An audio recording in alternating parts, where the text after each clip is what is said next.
Had to throw that in there. To anyway, Jaggers. Like that gif. Anyway, welcome on to. No, hold it. Well, we've started off really, Start really off, well. start off really well. Welcome on to the League of Ireland podcast, and yeah, another week, another episode, and this week is in the studio is Mr. ForzaBrendan. How are you, Brendan? Not too bad. Thanks for having me on. Sorry, I shouldn't have sent that gift probably if that's what set you up. So, I meant to introduce myself, and like, oh god, I lost track I of could hear it. you really holding the laughter back. You were like trying your best, but you done well. It's done well, but it failed miserably. Yeah. My name is Loi One Delano, so yeah, what do you call it? First thing, first wee bit of introduction from yourself, like Brendan. Yeah. Uh, Oh Christ, that's a tough question, I suppose. Yeah, I'm just a normal league racer, I suppose, is the best way to say it in that way. Yeah, I've been league racing, I think now for the past. I think it's been coming up maybe 3 years. I mm, think I started back yeah. in at the very start of 2021, and I've kind of been going ever since. I've kind of been maybe backing off from it for the last maybe year in terms Mm, of just trying to, maybe just try and like and figure out other things. But yeah, I guess that's me in terms of the league racing scene. And yeah. in terms of like my own personal background, I'm from the very very north of Ireland, up in Donegal, so I'm the same as yourself, Yeah. at the back end of nowhere. But Yeah. I'm from the best county in Ireland, in my opinion, as well. I've lived here my whole life, and yeah, it's really influenced me in terms of my. I come from more of like a creative background, so I run my own business doing video production, and I've come from a background in art as well, like through college and everything, and living in Donegal has kind of helped, I guess, inform that as well, and Mm, and like inform my art and all that type of thing. So yeah, that's yeah. that's probably the best way I can sum that up. Ab- Absolutely. Best county is. I totally agree on that one. So And sorry to all the Cork people listening, but it is the yeah. truth. Well, apart from Colin B. And he just tunes in at that moment. Just tuned in, very left. Oh well, so what do you call it? No, you just mentioned you've been league racing for 3 years before Mm, your retirement. So before you came along to LOI, I think you did league racing in other leagues, was it? Like yeah, from your experience? yeah. So yeah, basically, league racing was something I was always aware of. Probably back in 2018. And then I think I started really following along with it in 2019. I really enjoyed. There were a few of the racers at the time on YouTube who were like uploading their races, and it was really appealing. Like in the sense of there was a level of there was that level of like intensity to it, and there's obviously the strategy and all that kind of thing, and there's like things that can happen. And my own background in terms of the F1 games was like I was just always a career mode player. Like I Mm, always played the career modes in every F1 game. I think the first like I got back into F1 around 2010, so it really came about because of F1 2010, and I'd played every F1 game up until now essentially. yeah. And so kind of when COVID hit Hmm.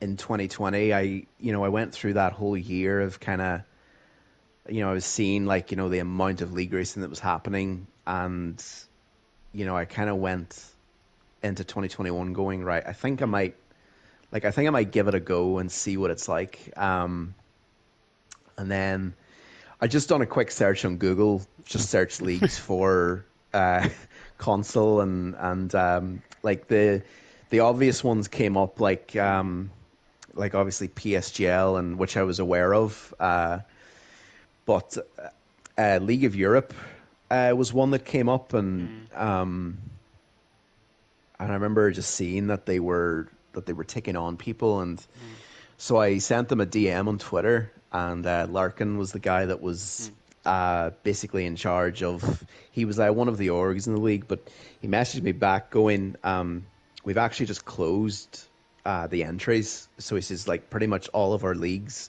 or all of the tiers have been filled up. But he says, "Let me have a word with the guys, and I'll see if I can maybe get you like a reserve driver role." And so he came back to me like literally like an hour later saying like, we'd be happy to have you like as a reserve, because he kind of fought my corner, because I sent him a very nicely worded message, and his response to me originally was, "Hello, it's nice to get a nice message instead of a really shit one." And I was like, "Oh my Oh. God."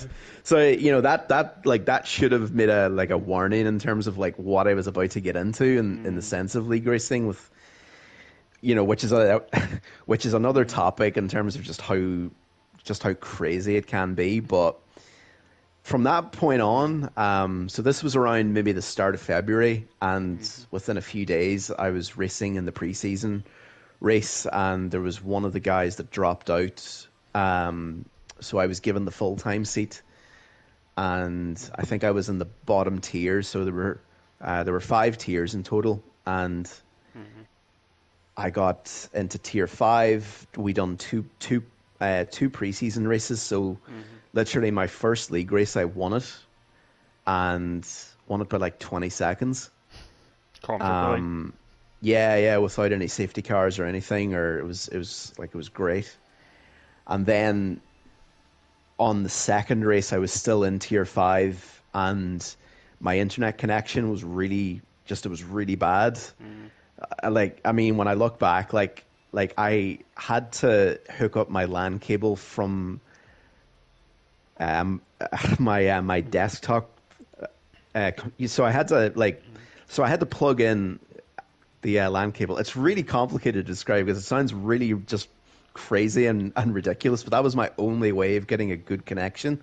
So I had to hook it in through the computer into the console, and then like have some sort of sharing feature where the Wi-Fi from the computer would go through the LAN cable into the console. It was such a joke, but essentially it was not good. So I kept like falling back through the field because my connection was shit, and I didn't want to ruin other people's races. But I still finished in third, and I then got a message from Gary, who's actually from Dublin. He was one of the orgs in the league. He basically said, "We think you should be in tier 4."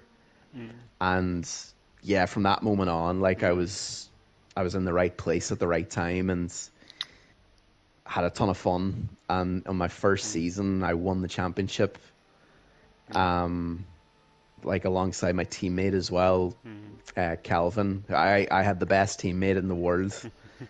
I was so lucky. So between the two of us, we were fighting for the championship, and it was during COVID as well. So like, it's all we were doing was like, I was practicing, and we ended up just being the 2 best drivers in the tier. So it worked out well for us. Is that like what you call it?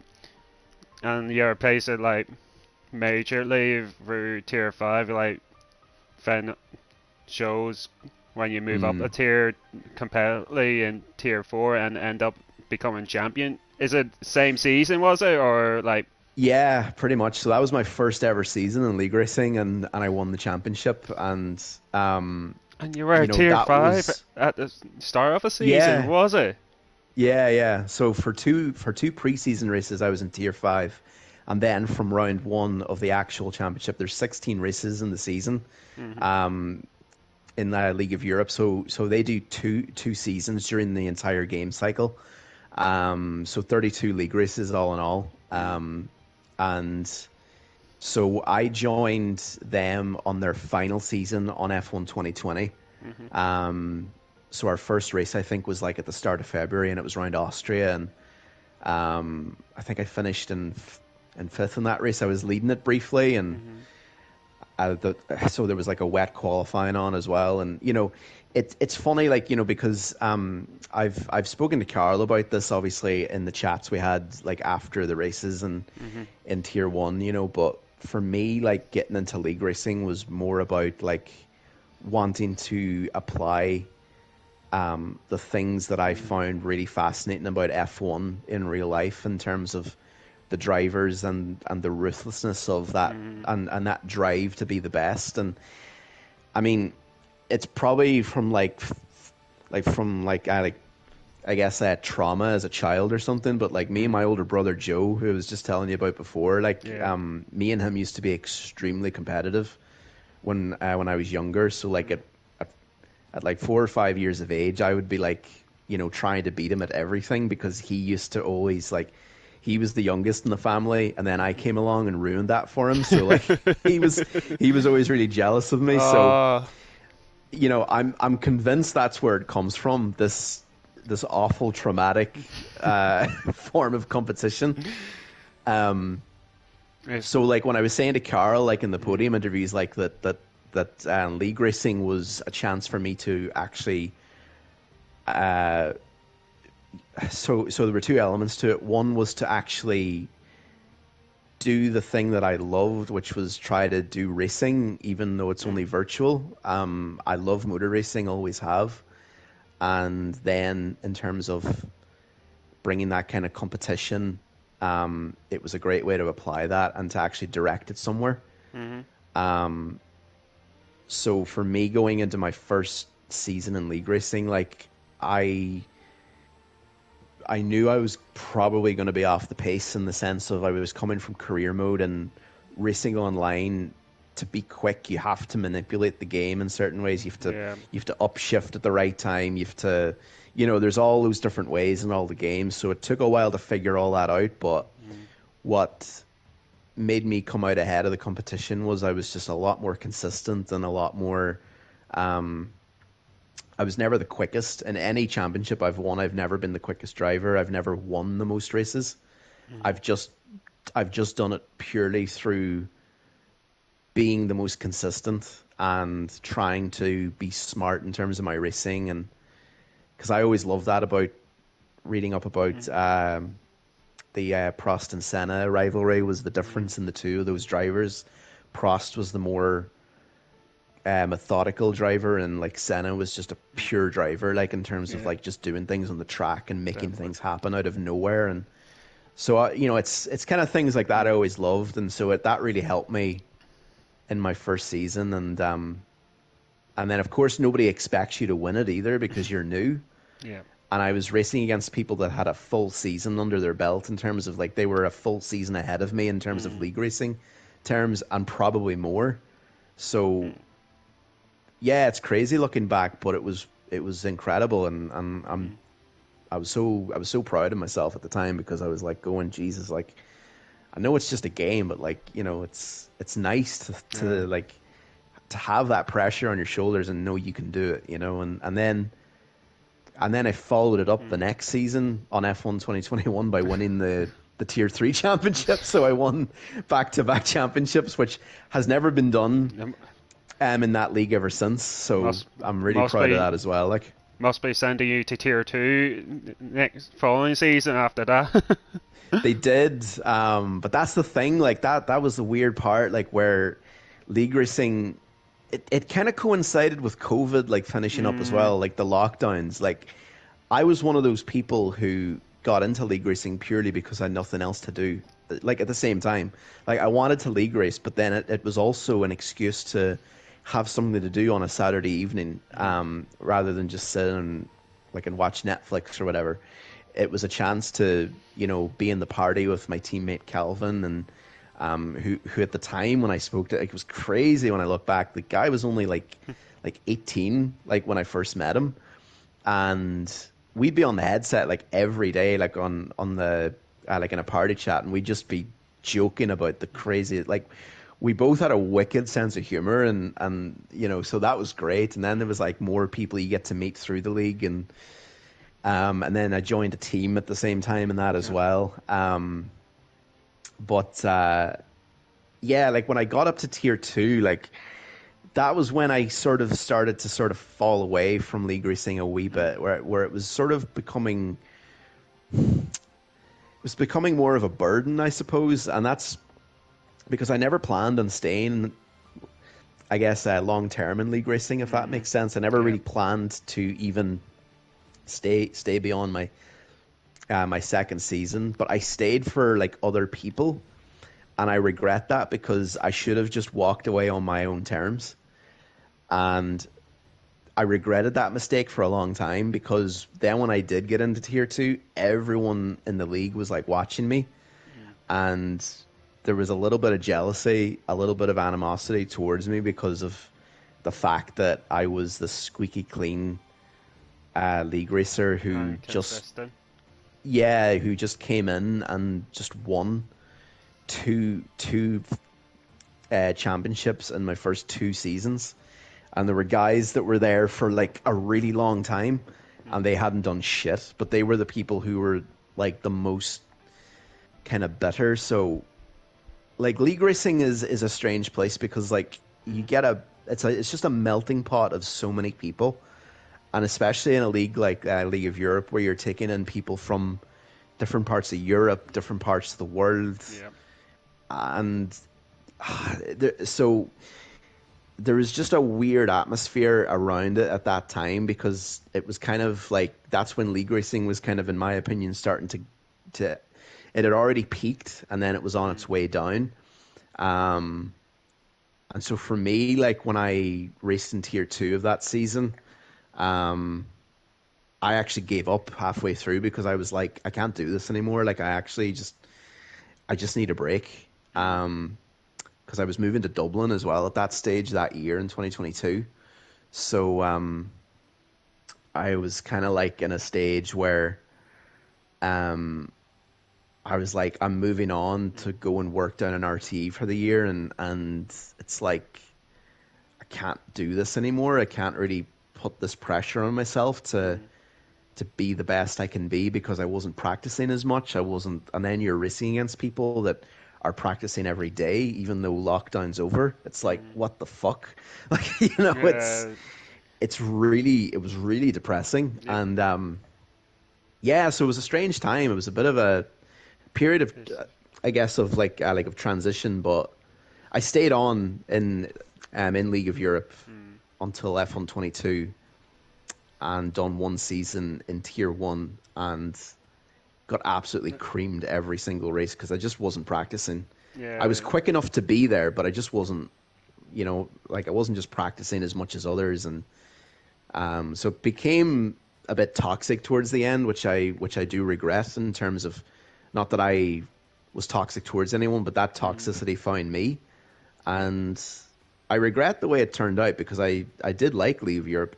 I just didn't like a lot of the people that were still there because they were the ones that were there way before me, and they're the ones that are still there now. Like it's just so it's kind of like I guess you're kind of encroaching on their on their territory, if that makes sense, you know. Yeah. Kind of like, and at the time you were transitioning phase, but moving to Dublin and not really practicing like as Yeah. much. That's really take its toll. To be quite frankly, from what you just talked about.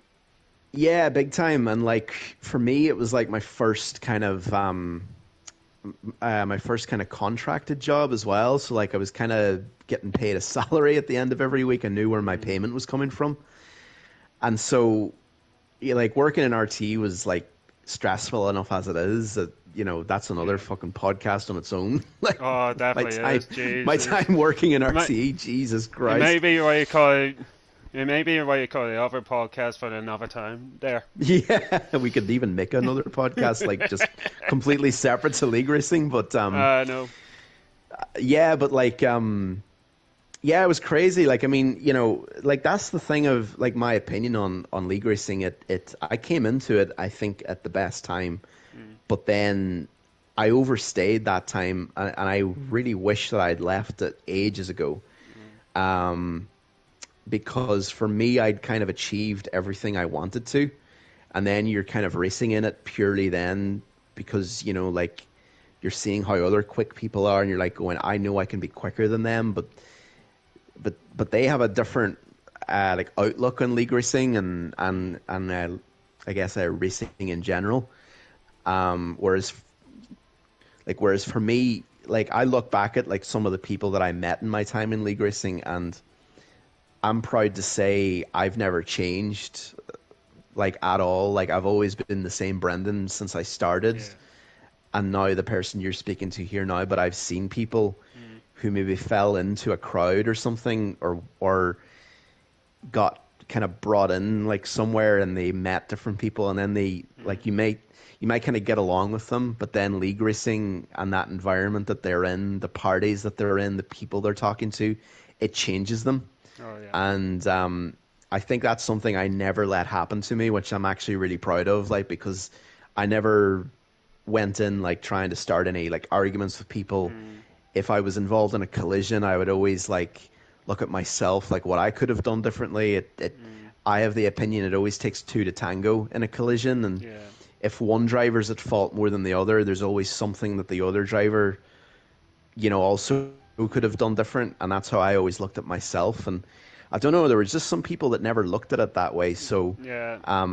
that was always just something I always found really annoying, um, and yeah, so it's like like F122, like the less said about that game, the better. But Yeah. Don't want to speak on that like when one. I was practicing for that, like you want to see the room I was staying in. Like I was staying with a Mm. family in Tala, Yeah. and they were great fun. Like they were such a nice family, but Mm. fuck me, it was so bad. The room I was in, it was like this little box room, and I had the genius idea of buying a Fanatec at the time, and so the problem is that the room was so small, and F122 used to heat up my console. Like it's crazy. The PS5 used to overheat playing that game, Mm. and it was during summer, so it would be really fucking warm. And Yeah. You would be roasting.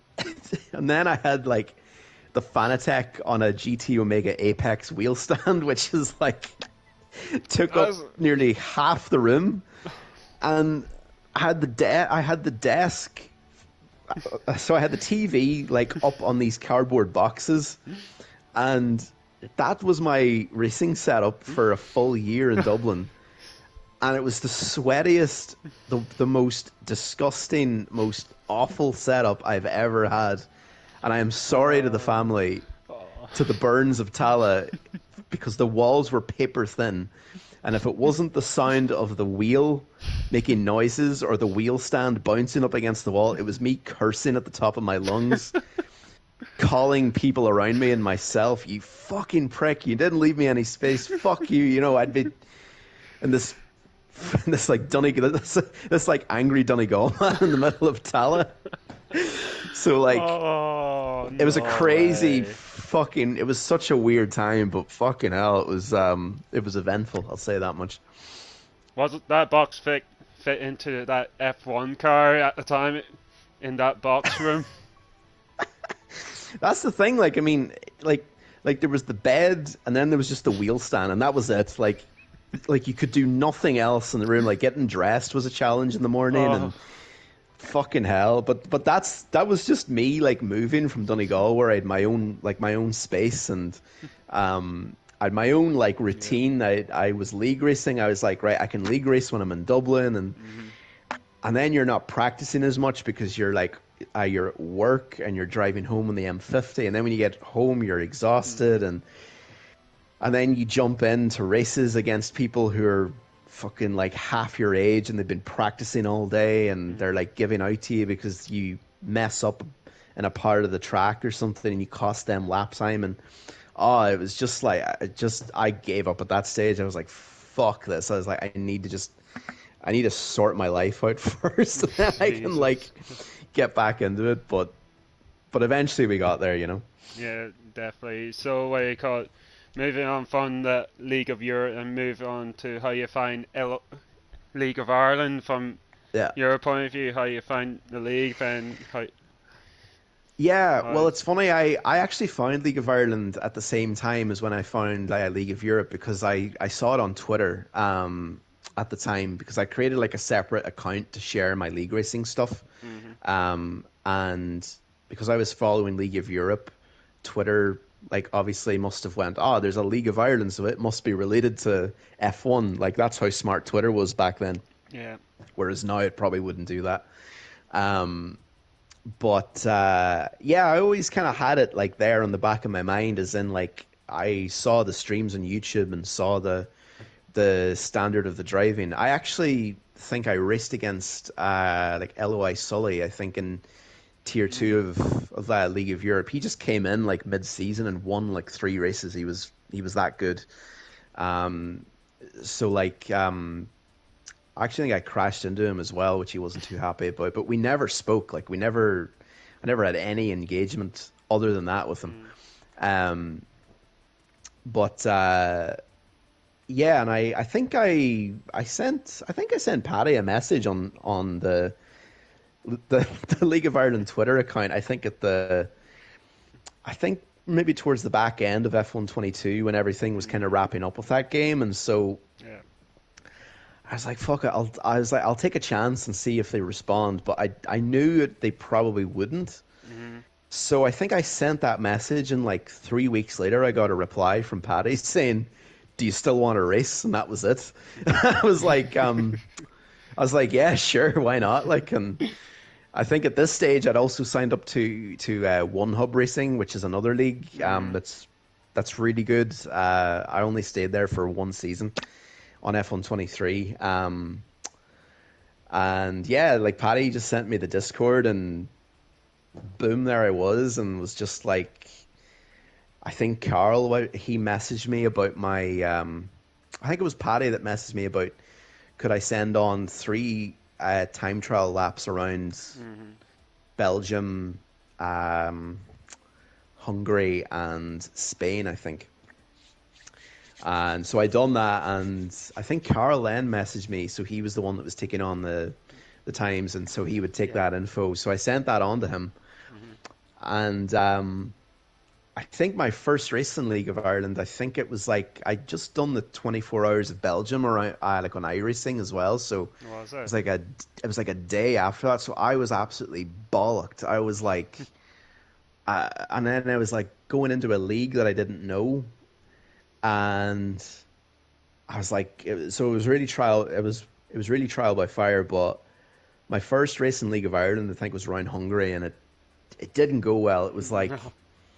I think I qualified in fifth or sixth, hmm and and then I started on the hard tires because I just didn't know what way the tires worked in the game yet. I hadn't really played it that long or that much in the sense that I knew like what tires were strongest around different tracks. So I started on the hards, and everyone around me was on mediums or softs, and I just fell like 10 places back on lap hmm one. And I think I was behind you then for like the Yeah. whole race. Yeah. I literally remember that. And I was like, and that's the funny thing looking back at that because I was driving so hard in that race and so aggressively, and that was a hangover from my time in League of Europe because that was how you had to drive in tier one and two. Like hmm you had to be super aggressive, either to keep your place on the track or to make a move. And like when I like had that race like over and done with, hmm I looked back at it and I kind of was like going, it's actually really not that bad. Like I don't have to Yeah. race that way anymore. And so that was a really nice kind of feeling because I knew at that stage like that even if I'm racing for fifth or whatever, at least I know I don't have to drive like a fucking maniac just to stay ahead of someone for like 12th place or something. Do you Exactly. know? Yeah. I don't have a point to prove. And so that mindset, then I kind of applied that for the rest of my first season. My hmm first season was kind of a write off anyway because I was in the middle of doing my masters in Queens. I was on the back end of that, so I was doing like I was doing my thesis, and which was just it just took up all my time. Um, so between One Hub and League of Ireland, it was just really cool to finally race somewhere where I knew I didn't have to prove a point to anyone, Yeah. or I didn't have to drive beyond my limits or beyond what I was capable of. And Andy and Owen were like pretty fast. Like they were the top They two in the were. championship in my first season. Um, like Owen was quick. Hmm. He's obviously quicker now than what he was back then. Yeah. Um, but I felt like if I was able to give it my all that season, I think I could have pushed both of them much closer than So, because there were some races where I was up there at the front, but I could just mm, never either keep it consistent enough, or I'd have an incident, I'd lose my front wing because it was either Saucy or freaking there was somebody else, but it was mainly Saucy who mm. either would spin in front of me and I'd collide into him. Like Like the correct it. entire my first season in League of Ireland was nothing but I dread to think how many times I lost my front wing in the opening lap. Like it's Uh, fucking crazy. Like thank God it didn't happen as much in season 13. But yeah. Going yeah, so going through your season 12, you got one win and two, I think two podiums I if I'm think not so. Yeah, mistaken. I Because think my first one was Austria. I think it was Austria. Yeah, I think that was my first podium. I f- Um, and then the yeah, you're Japanese right. Grand Prix was my first win. Yep, you're Yeah. right. And it's pretty much a season dominate with Owen Moore winning nearly every Mm. race at the time, which I fully remember it. So what do you call it? It pretty much total domination at the time. Yeah.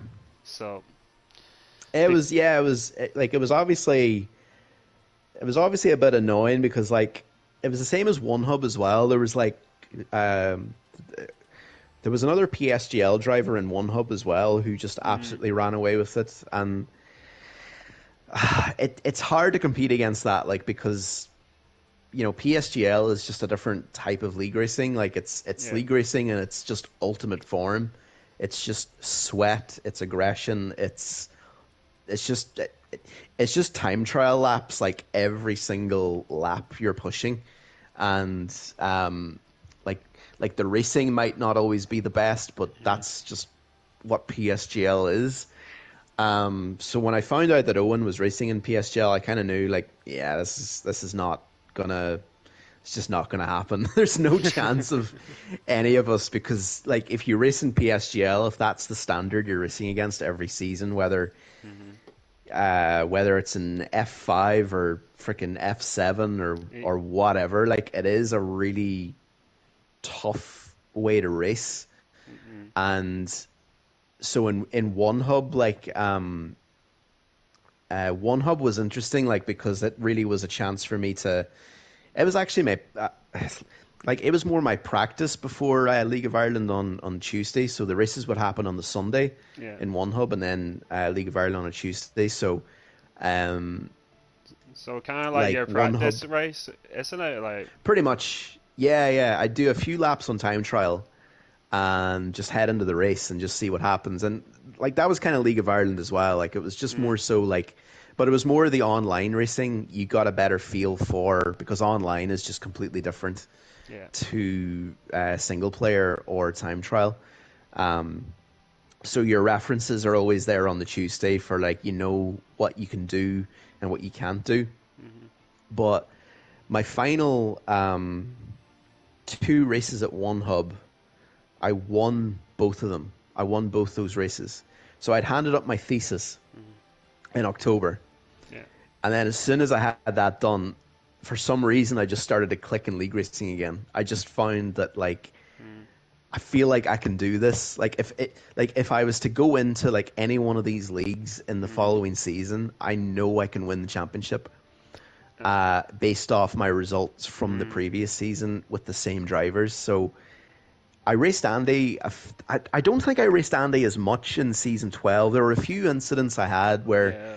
I could have been with him, but just, circumstances didn't work out. Like, I actually raced Owen more in season 12, more than Andy. That's interesting. So I think like a race like Austria, which was my first podium, like I finished second in that. I think I made a mistake just with like 3 laps left. But it was me and Owen the whole race, like, and Owen was definitely quicker than me, but like that was just me and my, you know, like that was a one-off race that season. Like that was the type of driver I knew I could be if I was able to be as consistent as I was, because I practiced a lot for that race because I kind of felt like it was a good track for me to go into, and I felt like I could Hmm. get something good out of it. Um, so between the two of us, like we were, there was no point in fighting, but I just made a mistake. And then there were a few other Yeah. races I think I raced him as well, where either, like obviously he was always quicker, but I knew that if I could just take one of those races and have one season like that, I knew I could beat Andy because Hmm. from watching Owen and Andy battle on track and some of those highlights, I was watching it back, and like Owen was quick, but I knew he wasn't like he had work to do in terms of his wheel to wheel racing, Hmm. and then Andy was just really aggressive, Yeah. like anyway, and so I knew Andy could probably be a bit more easily rattled, if that makes sense. Yeah. That's right. Um, so that's what I like doing. I like to kind of that's where I love that's the part of league racing I really love. It's about weighing up each driver and finding their weaknesses Hmm. and like Owen definitely had his weaknesses in season 12, but Yeah. it was either myself never was able to challenge him because I just didn't put the work in and he was Hmm. much quicker anyway, or it was just a case of like, you know, And the it's people he was racing against were just a wee bit, not as good as or just not as quick, and okay. therefore didn't get that chance. But Andy was a different story because I kind of knew that Yeah. he was racing the next season. So That's. yeah, One Hub was a great way to finish Hmm. up because that really gave me the confidence then going into season 13 that I could do it. So yeah. And that perfectly leads on to your championship win the season later from season 13. Hmm. I think I'm going to read it. You got 2 wins and four P3, so I think 6 podiums, Mm. isn't it? I think so. I think I was like on a really good streak before Yeah, you were. the mid-season break. I think it was on the podium bar one race, was it, or Yes, was I that's on the right. podium? Jesus. One you're Yeah, not on the like podium was the season opener. yeah, I actually got a race ban for that. Jesus Oh, Christ. never mind. That was funny because like I remember Carol saying to me at the end, he says if you didn't get that qualifying ban, you probably would have won the championship a lot earlier, which That's like I true. think Andy missed the opening race as well, so I was lucky with that, like because it could have been a different story. But that was my mindset, was to like be there for every single race, don't and not miss anything. Because if you miss one Ah, race, then that's it. Like you're fucked. Like in terms of if you're going after a championship. Um, but yeah, uh, like sorry to come across. I yeah, missed yeah, a go on. couple of P2s there, Monaco and Mm, Netherlands as well. Sorry, I think that's 8 I'm up to now. Sorry, I miscounted mm. there. I should have won Zandvoort. Fuck's sake. I'm still uh, bitter about that one, but I but I'll remember come it on to it. fully, in fairness. Yeah, go on to it. I'll, I'll come on to it. Don't worry. Yeah, like season 13 was like I kind of made my mind up at the start of that season. I was like, if I win the championship this season, I think that's it. I think that's my time to kind of, well, like call it quits, but like as Hmm. in call it quits for this game and then just see where the next game is. And if it's not really appealing enough, Hmm. at least I know I went out on top. Um, so that was my mindset. So like I never told anyone really my plans because I just wanted to go into it just with the same like like not put that pressure on myself like from other people, but just keep it there and keep it safe. That was what was driving me. And yeah, so like I think Las Vegas was my first race of the season, and there was a restart, and I forgot to load my setup in, and I was in the wrong car as well, No, I which was remember it. I think you were accidentally in the Red Bull I was, and you meant yeah, to be in the Ferrari. and I think Seabucks was in the other Red Bull, and I screwed him over in the pit stops because he had to double stack behind me, I think. So I was really sad about that. Jay Yeager, speaking of one Corkman to the other. Yeah, so it's like things like that. But I finished third in that race anyway. I think I beat Dilzer at the end. And actually, that's the thing about Dilzer. Sorry, I didn't mention. Sorry to jump all the way back, but like Dilzer was the best teammate I could have asked for my first season in League of Ireland. He was so good. Like as in, um, he'd always get in touch with me like after every race to like ask how did it go, and we would always be chatting. So I just want to give a special shout out to him, if he is listening. Yep. That I was very, very lucky to have him as a teammate, and he was great crack, and he was always just the best.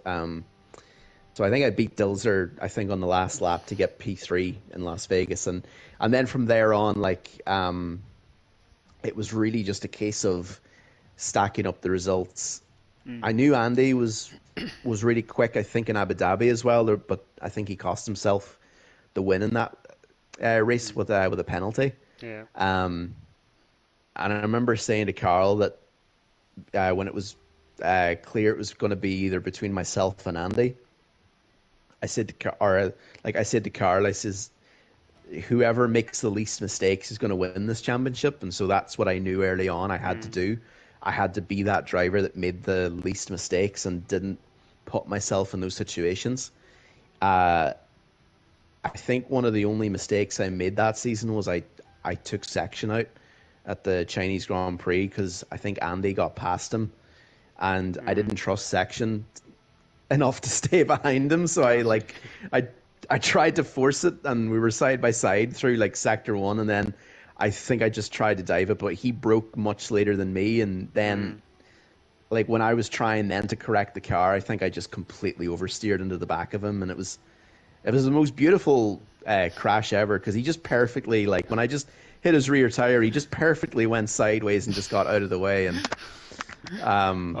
like it wasn't nice, I'm sure, for him, but it was funny looking back at it because I was like going, Jesus, that is like the best crash I've ever seen because it was so perfect in every way. It was almost lifelike, you know. But yeah, like it was a great start to the season, like, and I just felt really good. Like I just felt like and then Austria was just the race where I just took the bull by the horns and just fucking went with it. Like that was a wet race, and I think yourself and McGlocks were on the dry tires. I prefer not to speak on that one. I prefer follow up. No, I always think that No. Lucky Nutshot's commentary when you spun was just fucking brilliant. He's so just excited, but he's so heartbroken at the same time that when you spun. It's like I don't. That's on my side of a story. I've always like where I gamble it for.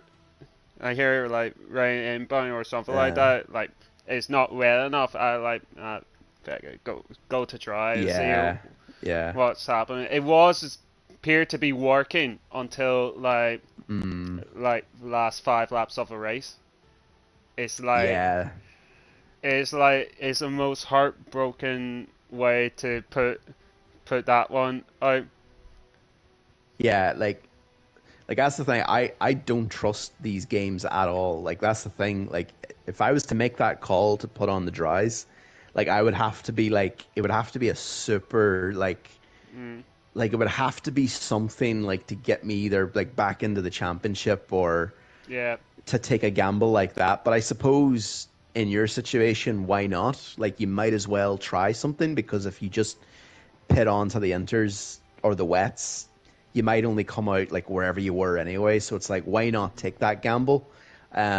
But for me, I was always clear on like um, staying out as long as I could. I think me and Section, I think Section pit like about 3 laps before I me, and I think I think stayed I, out for ages I after that. Like, think he was undercut with me at the time, or yeah, yeah. Oh, that's you and McGlock's like you came out way ahead of everyone, yeah. and like everyone else who's ahead of pitted onto the inters, and I think you're right. Like, it really only was that last like 5 laps where it really like everything started to like kind of bed in with the grip, and Mm, um for me, like I actually just I love the wet weather on these games, like always have. Even on F122, I always felt more comfortable in the wet than I was in the dry, like in terms of traction, and which is unbelievable to say that, like, right. but like that game was a nightmare, but wet weather was just something I Yeah. used to love in every league race, because it was an opportunity to capitalize. I think every wet race I've done in league racing, I've always done well. Just purely because it's more about like, well, I say like it's more about the feeling of the car, but like it is very much about Mm, just trying to wriggle the car around and get it like just always straighten it up at the right time and always getting on the traction at the right time, and that's a weakness for everyone else. And I always saw wet weather as being a strength for me, and mm, I think I cleared section by like 5 seconds or so. mm. Um, like on the same lap of tire as well, I think. So, um, but yeah, that race was the turning point in the season for me, and it was just a chance to kind of, because I knew if I had that lead, I could hold on to it. It's a lot of pressure to Yeah. put on yourself, because I had Mm, that in League of Europe where I had like a 35-point lead yeah. in both championships at one stage, Mm, and then it's you always have a target on your back. So it was it was about getting that lead, but it was sort of about like mm. making sure I had it and being the driver that had it rather than it being Andy, That, which ended up kind of working out funny because Section then just fucking came out of nowhere and yeah, was like like, he won three races in a row before Portimao. yeah. He jumped onto the scene. Fangio just asking, would you want your championship without Fangio defensive masterclass? um, I certainly. Well, hold on. Maybe. Let me think about this. I'm trying to think. I'm trying to think where Fangio did help me. I'm trying to think about this. Yeah, Fangio was also a really fucking sound teammate. Like, if like I was so lucky to have him and Dilzer as my teammates. Like I'm sure like it's the same for everyone. Like, I'd be lucky to have like either yourself or like anybody else or Colin or whoever. But like, Mm, I always felt like Fangio and Dilzer just for me personally, like they were just really just solid people, and I think that's the thing. Like when you're racing with somebody like that, although me and Dilzer or like Fangio were never in the same party, I never spoke hmm to them at all during the races. But Fangio was like the sacrificial lamb, I suppose, of season 13. Um, Either he, like helped give me a tow, which I completely bottled in Portimao. Like, I'm really he, gutted about that he just because, mentioned in Portimao, I didn't help you at all. oh fuck He said me, Portimao. like he gave me a tow in the last lap in qualifying, and I Mm, think I gained like 3 tenths on that main straight alone, and I was like going, fuck, this is class. I'm gonna get pole, or I'm mm. gonna at least get top three. And then I invalidated in the first corner. I couldn't believe it. I was like, fuck. And then Fangio thought that he had distracted me, so he came into my DMs and said, "Sorry if I distracted you. I was trying to give you a tow." I was like, "No, I know you were. Don't worry. I was the one that fucked up. Don't worry about that." So, but he did. uh, I'll tell you where he did help me. Um, Go on. he got out of my way at Zandvoort, And as soon as he did, a safety car came out. So I was the first in the pits, and basically that meant that I was one place ahead on the track because I had that incident with section on the first lap and Mhm. lost part of my front wing, and I came out ahead of Fangio, Mhm. and or no, sorry, I came out behind Fangio, sorry, and I think within like a few corners, Fangio just got out of my way because he didn't know I'd wing damage either, so he Mhm. assumed that it was either just maybe something happened, like section pushed me off, and I just spun a bit and lost all the positions. But he did get out of my way. I think there were a few other races that season where he did help me as well. I can't really remember which ones though, but um, no, he was excellent. Like I've nothing but good things to say about him, like as a teammate and just as a person in general. He was so sound and so yeah. Cheer, cheers, Fangio, for all your help in season 13. To be fair, what you call it, I'm going to tell you a story in Portimao. I was in the party with Banjo at the time, Yeah, and what you call it, me and him is kind of like worked together till like Andy come along the scene. yeah. That what you call it, Andy is literally trying to get past both of us for his P2, and Ooh. for, what you call it, basically both Banjo and Andy literally battling it out till Oh, that's right. until like what you That's call when you see like when I reach over a second, I had to yeah, drop back because I knew Andy is a threat yeah. because I Fanjo came into my ear. It's like you had to give me a DRS so I could fully defend him. He's a crafty herd like that, isn't he? At times, he really knows his To be shit. Like, fair, he's right in saying that because he, me and him knew that Andy is a threat to get both yeah, of us. So yeah. that's class. I did see that on the stream.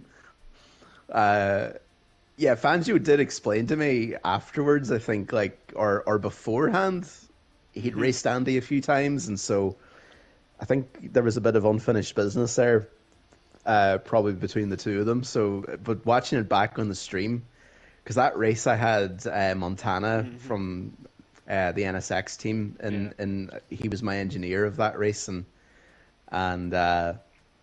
he was just laughing like on the stream, like he was watching Fangio and Andy. He was like, "Holy fuck this!" He called him what do you call fuck? What do you call the F1 driver? One Manuel Fangio. Like Oh he just yeah, that's called him right. that.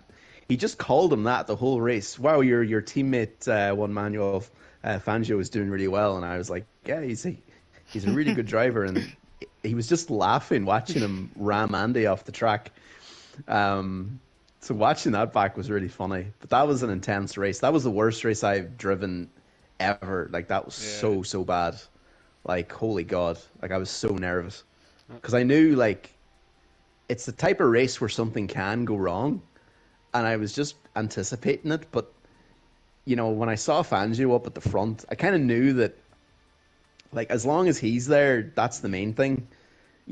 Because he had the pace to stay ahead the whole Mhm. race, and probably had the pace to actually win it. Yeah. Um, but yeah, it was a fucking crazy race. I think me and Yeah. Section that was probably both our worst races of the season. That race. Fanjo said to be correct, Andy ran him off the track, so I Interesting. repaid the favor. Interesting. And Saucy said, "Is that Brendan? What's the key of winning one of the championships?" Well, you got Hmm. the other title contender in this party. In fairness, so what do you call it? Yeah. Yeah. No, it's a good question. Like obviously being quick does help, but being Mhm. quick isn't just what wins you a championship. Like that's the thing I've always like as I said to you at the start, like what I got into league racing for. I loved watching like videos on YouTube of like Lewis Hamilton and Senna and all of the even Nigel Mansell, like all of the drivers that like just all they all had a point to prove. Mhm. Um, and for me, like I always felt like even now, like even in real life, even during my time in film school down in Dublin, even like now starting my own business, I always feel I have a chip on my shoulder. I always feel I have to um, use something as motivation to uh, to hold on to that kind of fuels that drive and fuels that sort of mindset.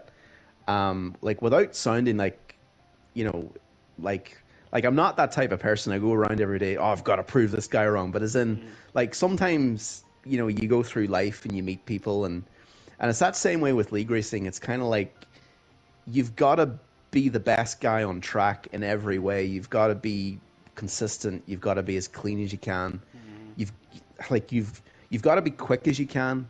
But I really do think that like what wins a title is just sheer consistency. Like even if you don't win the race, at least are you in the top three? And if you are, or even the top five, like that's 10 points in like in League of Ireland. Like so that's a Yeah. lot. Like I mean, it's the same with you. Like in the championship, like you were P2, I think, like in the standings, Mm. like after round two, because you were, you know, staying as consistent as you could for the first two races. And so, like, that's the thing. Like, what, like, I'm really curious about this season is Yeah.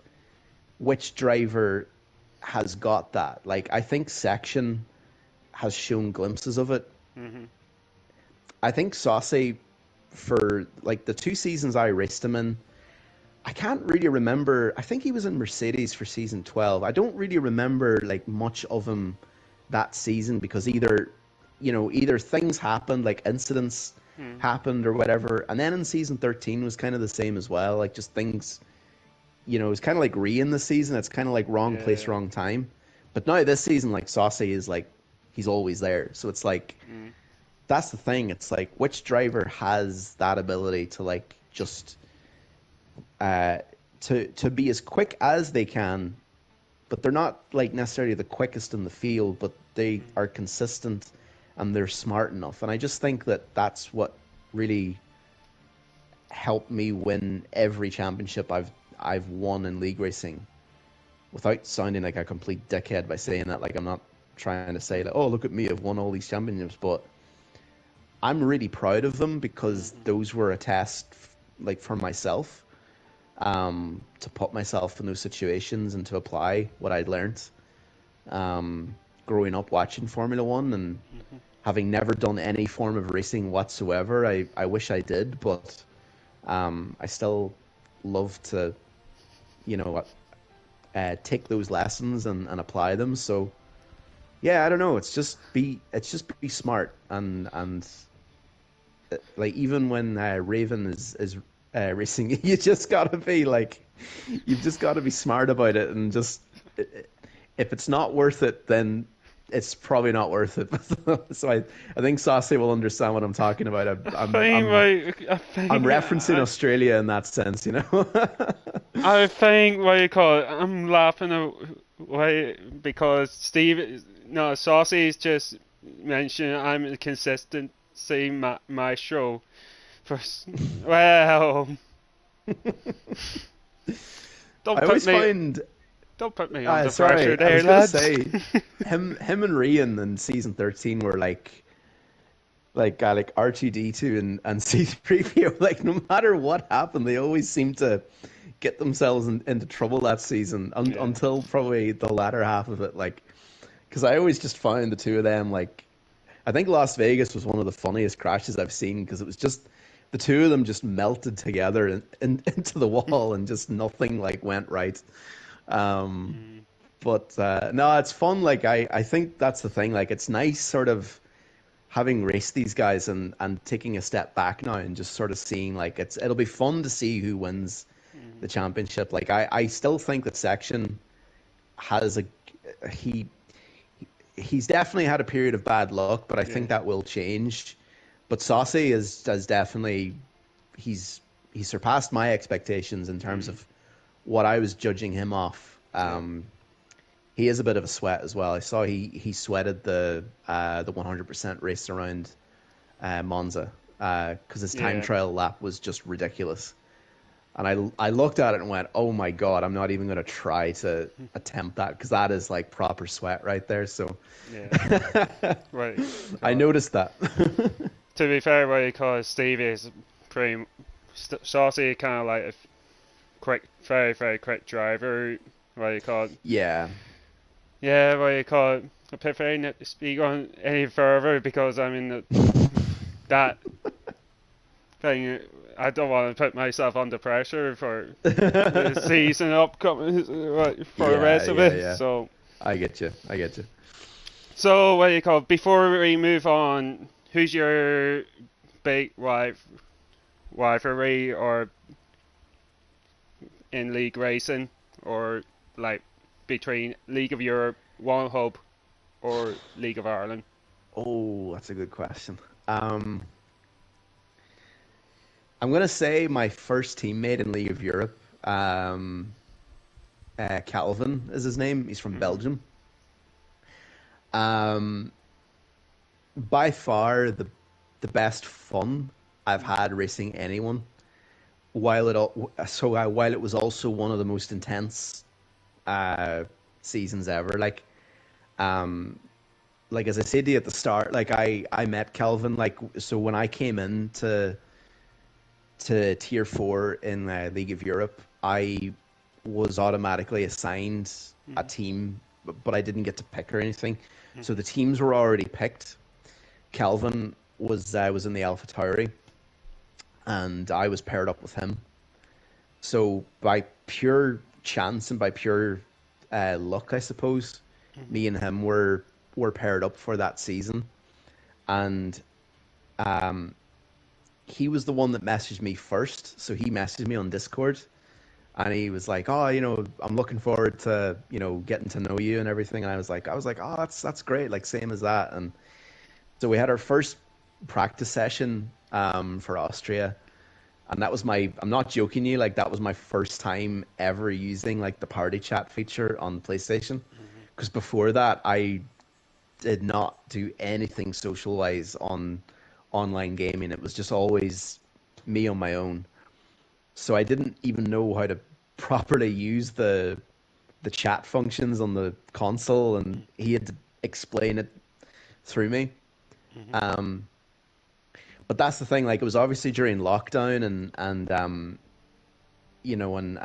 like we were both like he was much younger than me. I was much older than him, but between the two of us, we just had this wicked sense of humor, and it's just the shit that we used to joke about, and like, but he was so good.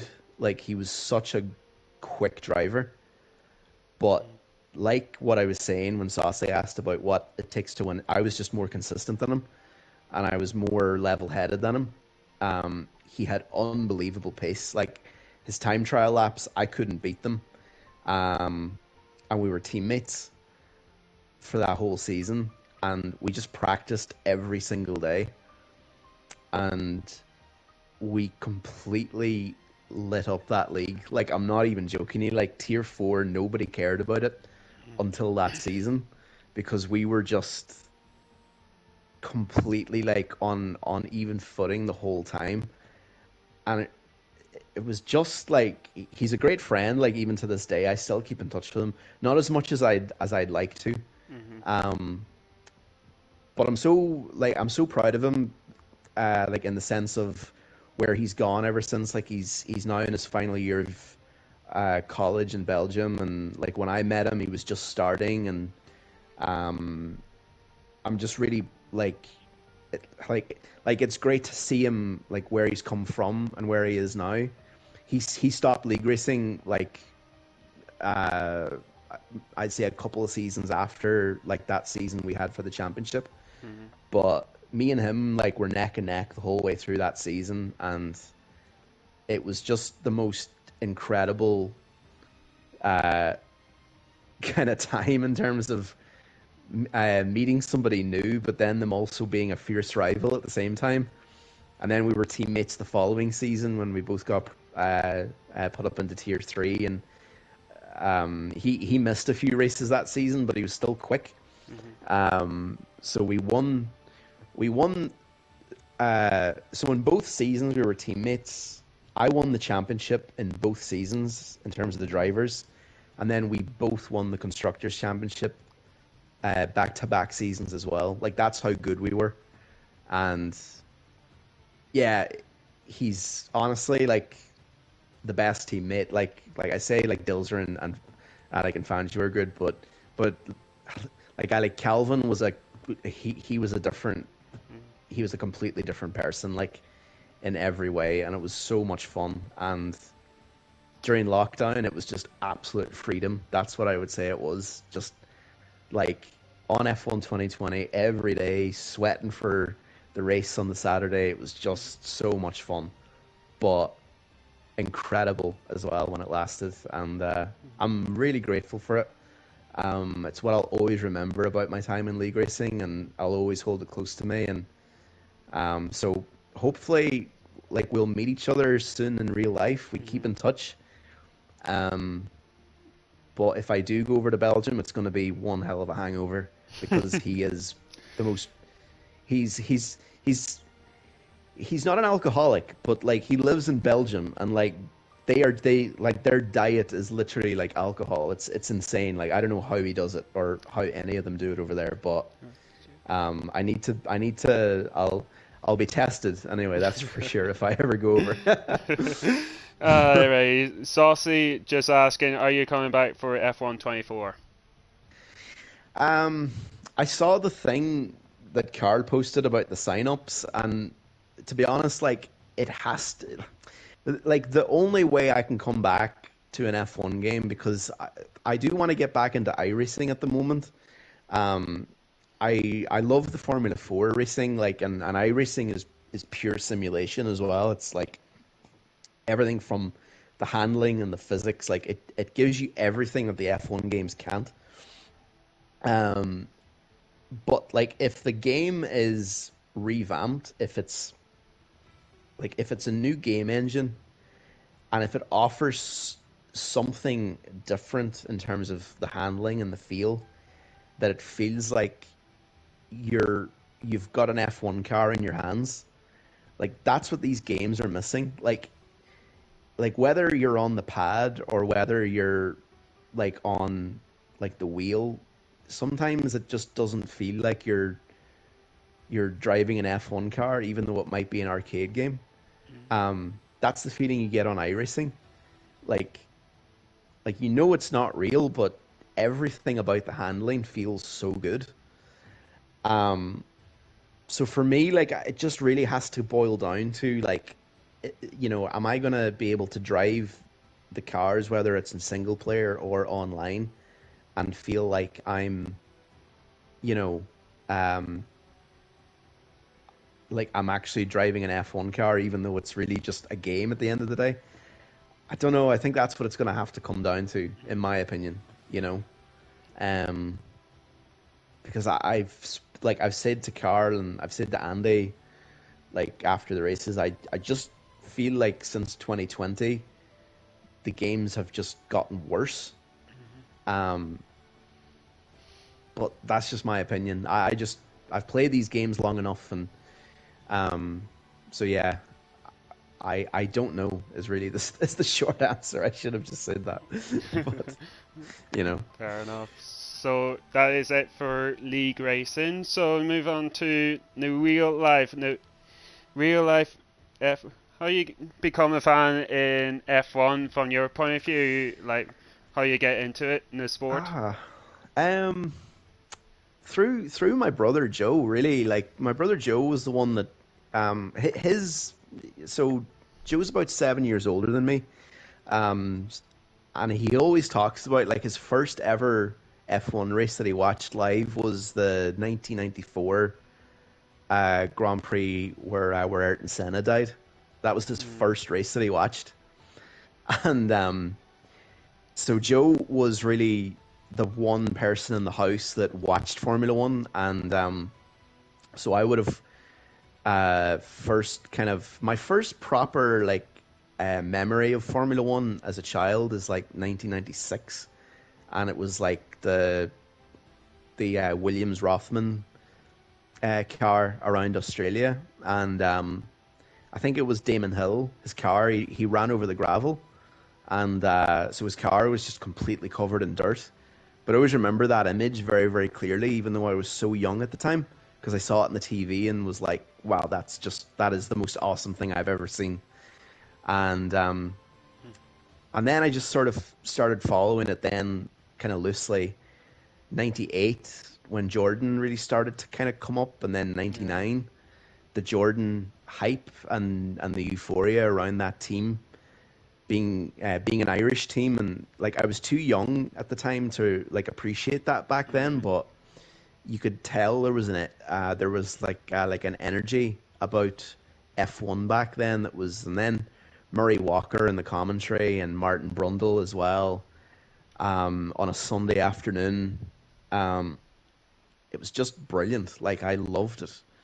The noise of the cars, like the screams of them, it was just like, it was just like those memories of a Sunday in the middle of summer, Hmm. with the curtains closed because the sun was like, the TV we had was really bad. It was really dim, so you couldn't see it. Like if it was daytime, you could barely see the screen. Fair. So we had to close the curtains, and it like the fucking curtains we had at the time were so ugly. They created this like orange tinge in the room. It was just Hmm. disgusting. But for some reason, that's what I think of when I think of Formula One as a kid. That's where we spent our Sundays. Um, and then I kind of fell out of love with F1, like really during the Schumacher domination. Like I just didn't like it. Joe as well was the same. He didn't like the groove tires or any of those stupid rule changes. Like when you look back, like those were just, it's so disappointing we never got Hmm. to see those cars on slick tires. Like because I think Andy would probably enjoy chatting about that as well. Like because Yeah, he would. him and Jono really seem to know their stuff, and it's great. Like that's one of the parts of the league which I really like is they're just these two guys that just are just super like nerdy about their history in Formula One, and you don't always get that with people, but it's really nice that they're able to do that. But Hmm.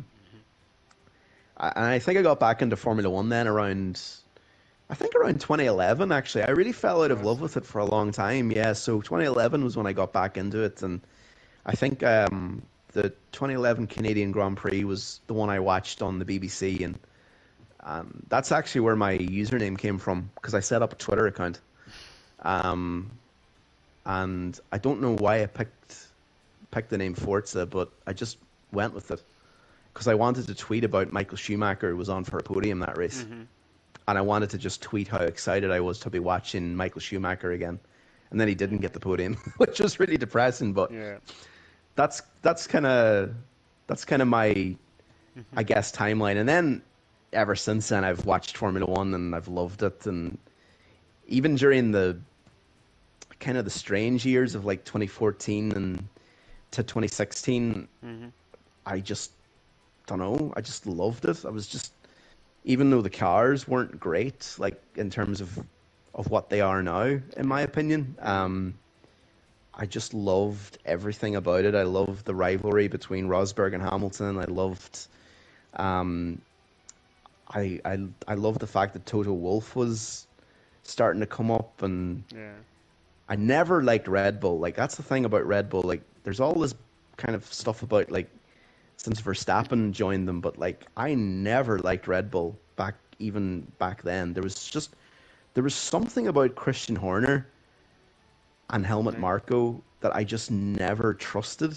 Like Mm. I hated how they handled Mark Webber in 2013.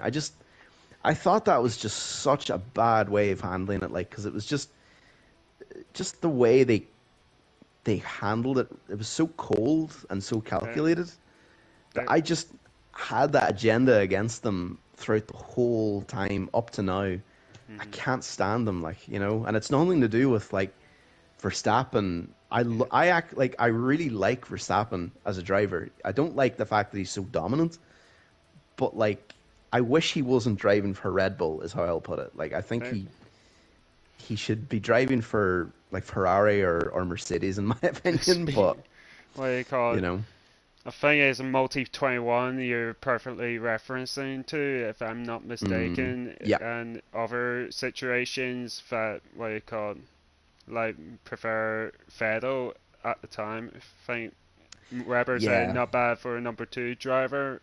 yeah, I think it exactly, referencing to. yeah, So what do you call it? Speaking of Verstappen, there was rumors going around. I think I seen on Twitter or said that he could be going to Mercedes, which yeah, is rumors since the first race. mm, So there's a prospect of that happening. So Andy just asked you, have you been to the race in real life? If you haven't, what one would you like to go to? This is going to be a really boring answer, but I think Andy will appreciate it. I've never been to like a real life event or race, but if I had to pick to go to one, uh, I guess weekend, it would be winter testing because I just feel it would be so cool to just go and see these cars like take to the track for the first time. And because I'm kind of an introvert as well, like I like Mm, my own space. yeah. So the idea of going to a racetrack with nobody around and nobody cares enough to go, that's kind of like that would be my dream F1 weekend. And Mm, because the tickets would be really cheap, I think you can get like a paddock pass for like really cheap as well, like versus what it is in a Grand Prix weekend. Um, the hotels are cheaper that time of year, and so I'm thinking in terms of how my dad would think about it. Like my dad is like one of those people. He's always trying to find a deal somewhere. I've been raised that way, but for me, that's what me and my brother Joe have always said. Like if we had to go to like an F1 weekend, it would be winter testing, just purely because it's a chance to kind of get up more close, mm, like on a more like personal level, and you're not really there to go to those like driver like things that they have up on the stage, and you're surrounded by Netflix fans and screaming for George Russell and Lando Norris. Like I think that like winter I was really excited for winter testing this season because it was like I was just so over just the hype around F1, like that, like casual fan sort of hype. mm. Because nobody cares about winter testing other than the people who are excited to see what the cars look like and the innovations that are there. And I don't know, that's what F1's all about, in my opinion. And it is more about the drivers now, which I don't really agree with. Like I think the engineering of the cars is what makes F1 special. Mm. Um, so yeah, that answers that. Sorry if that's a really boring No, answer, but that's I'm really, to be quite frankly, I'm literally surprised with that answer. In fairness, to be quite yeah, yeah, frankly, and Andy just replied to you, you will you love Suzuka, yeah, yeah, passionate but humble fan base. yeah. I think so. I think if I had to pick like an actual race weekend, it would. I'd love to go to like Imola. I don't know what it is. I think for me it's like probably the connection with Ayrton Senna as well because I Yeah. that documentary about Senna was what reignited my love for Formula One again, and I just loved the just some of the footage in that documentary of him like in his like in the moments where people are trying to take things away from him, Hmm. and when the stewards were like taking the race win away from him after being hit by Prost, and Yeah. I just love that. I love that intensity and that window into him because he's a fascinating person, and like I think Imola would probably be a race I'd love to go to if it was in Europe. I Hmm. think I think the Japanese Grand Prix is something that it's just it's pure passion out there. I would say is, Hmm. and I would say Andy, like he's been there, so he's Yeah. experienced it. So that would be exciting for sure. I think that's a good shout, like to go there, and also like I'd love to visit, uh, like there in general. Like I love Japanese like culture, and I love the. I wrote my thesis in film Hmm. school about the connections between the samurai in Japanese movies and how that influenced Western cinema, which is Hmm. crazy. Um, but like that'd be class to go to. Yeah, that'd be really awesome. Absolutely. Sausages say Monza is a spectacle as well. Nitafosi Yeah, or something else. They flock in the hundred of thousands. that would be intense. Uh, my sister lives out in Italy. Actually, she's been living out there for the last like maybe since 2003, I think. So she met her partner who's from Italy. They Hmm. they met on holidays, and he moved over here briefly, and then he got a job back in Italy uh, work, working in a sugar factory, which paid really well. But there you go. So he was like, "We can move back, and you can live in the sunshine." And so they've Hmm. built a house out there. They've got a kid, Sean, who's the most Irish looking child you've ever seen, but has all the Italian mannerisms.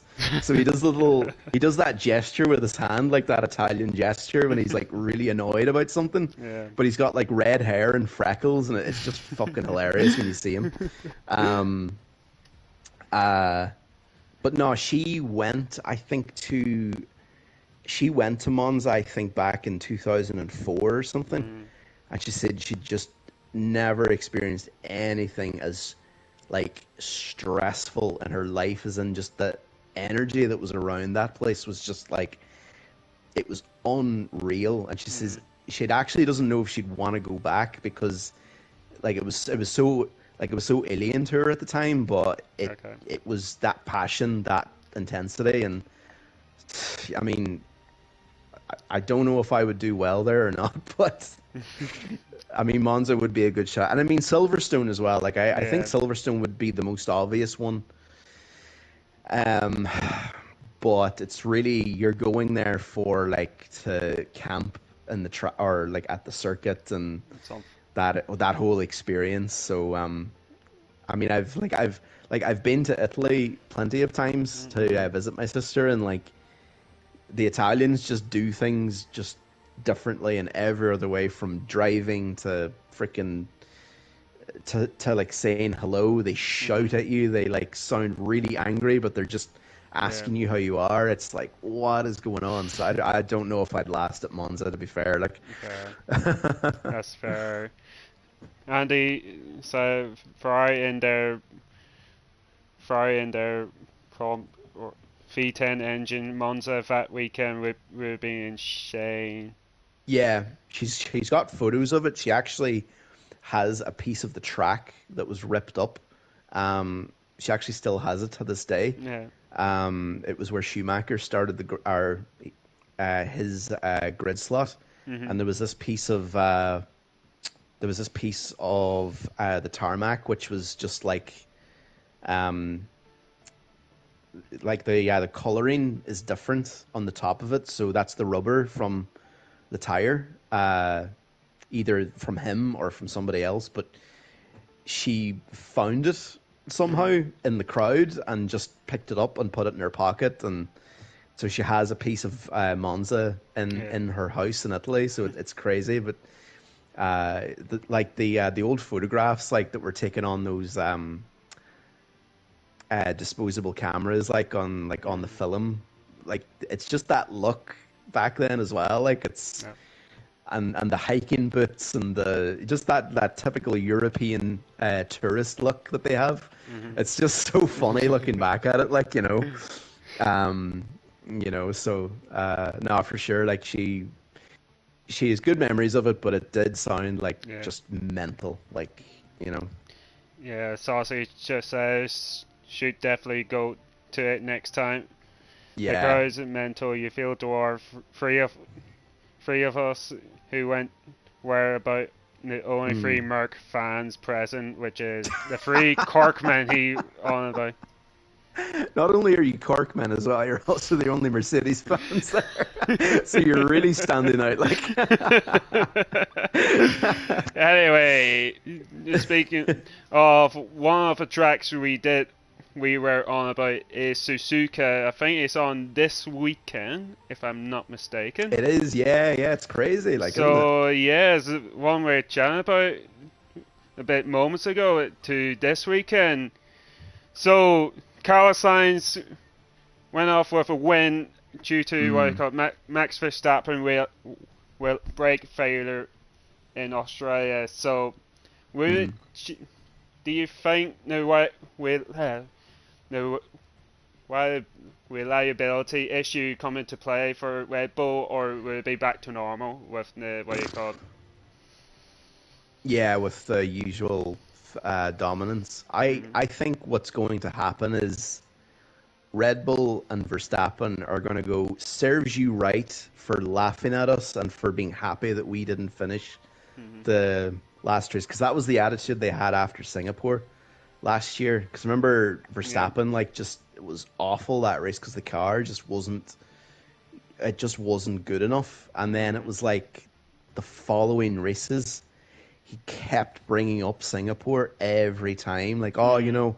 we didn't have the same problems as we did like in Singapore, as if it was just like this like thing that prevented them from just utter domination. And I think that's the kind of the problem with Yeah.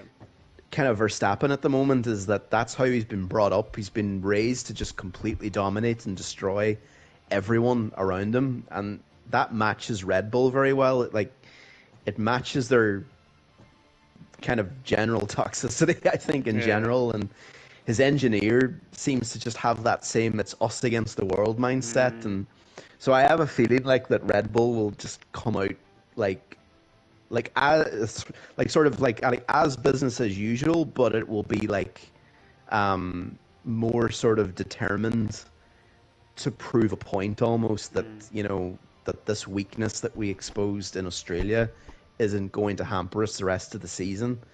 Um, I'm genuinely like, I'm just so happy for Carlos Sainz that, like, in a way, I'm Mhm. happy that he's leaving Ferrari, because I think it'll be a chance for him to go somewhere and be appreciated, because I Yeah. don't think he's really ever been appreciated with any team he's been in. No. He's always been a popular driver, Mhm. um, as in he's very likable, but nobody has ever looked at him as in going, that's a driver that we are going to like really bank on to get a solid result for us every week. Even though he may not be the quickest in the field. Um, Mhm. I think his growth in these first, like, I know we missed the Saudi Grand Prix, but just how Yeah. he's handled the whole Ferrari news of being let go, and um and just taking that and moving forward with it, and just Mhm. getting a race win immediately, like at the start of the season, I just think it's brilliant for him. And Mhm. I've always been a huge fan of Sainz. Like, I've never bought into Leclerc as a champion. I never Mhm. have. And I'm not just saying that because of, like, it's easy to say that now, recency bias and Yeah. all that stuff. But I genuinely, like, always felt like 2022 was like that spin that he had at Imola. He completely brought it on himself, Yeah. and he made so many mistakes because the stakes were high. Mhm. And I don't know, like, and he's only won 5 races at Ferrari, like, Yeah. which I think is just insane. And then Carlos Sainz is only 2 race wins behind him now, really, in terms of Mhm. their time at Ferrari together. Like, That's that's mental. that's right. And what do you call it? Do you think Carlos Sainz might be looking at Red Bull with what you call Checo seat is under threat? Um, like it's the most logical choice, but like Red Bull also dropped him as well. Like they never Mm, gave him a chance either. You know what I mean? So it's like by offering him that seat now, it's like, oh, you've had a few good results. Oh, now mm, we'll consider you. It's like, well, where were you? Is like when he was doing a really great job at McLaren, yeah. when Gasly was struggling and Albon was struggling, Mm, and where were you then? Like you could have easily got him then, but I don't know. I would rather see Sainz like go to a team like I'd like to see him go to Red Bull, maybe because it's a chance for him to stay in a competitive car where he can potentially win mhm, races. But I would rather see him go somewhere where he's fully embraced, and that might come in the form of like a Lawrence Stroll, or it might come in the form of Audi down the line mm, if he goes to Sauber now, or kick kick steak Sauber, whatever the fuck they're called now, whatever that mm, stupid name is, yeah. with that awful god awful green livery. Oh god, Don't like get me if he started on that one, Livery. oh Jesus, the F2 livery actually looks better than the F1 Mm, livery. Like the F2 Sauber team, or the Sauber Academy, like it just looks so much better for some reason. I don't know why. I think it's the shape of the cars, and in mhm, F2 they look so much better, even in my opinion, than the F1 cars do today. Um, but I would rather see Sainz go to teams like that. mhm. I think Bottas should have had something like that when he went to Alfa Romeo. I just don't think it worked out for Bottas in the way that I think I would have liked it to, because he was able to take a step up and be a good number one for a team, but I just think Alfa Romeo were never that good for him to be able to really show that. So that's my opinion anyway. What do you call it? Saucy just about the green livery of Kick. He said the green is unique at least. Arnold Marble. It may be unique, but it's still fucking shit. Like that's the way I look at it. I know he's um, he's he's he's definitely got a point, but like that's the thing. It's like you had the opportunity to do something really nice with that livery, and yet you just changed the color from last year's livery to green. It's like I just can't get my head around it. It was such a huge opportunity to do something different, and they just completely fucked it up. Like because of this stupid weight on the car with the black paint. It's like, oh god, like Andy brought up a good question. Do you see Alonso moving teams?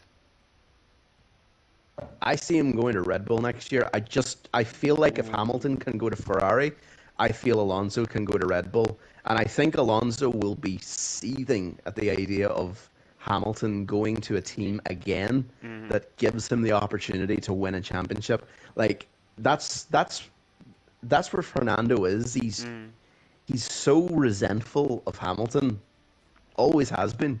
Like it's so funny, like how Alonso treats, like it's so clear as day. Like Alonso treats Hamilton differently to any other driver. mm, Probably Vettel as well. Like Alonso was always very critical of Vettel when I look back. Like mm, I remember in like 2013, Alonso was sort of saying like, "Oh, we'll see him when he doesn't have a dominant car, mm, and we'll see him like on the rest of our like playing fields and mm.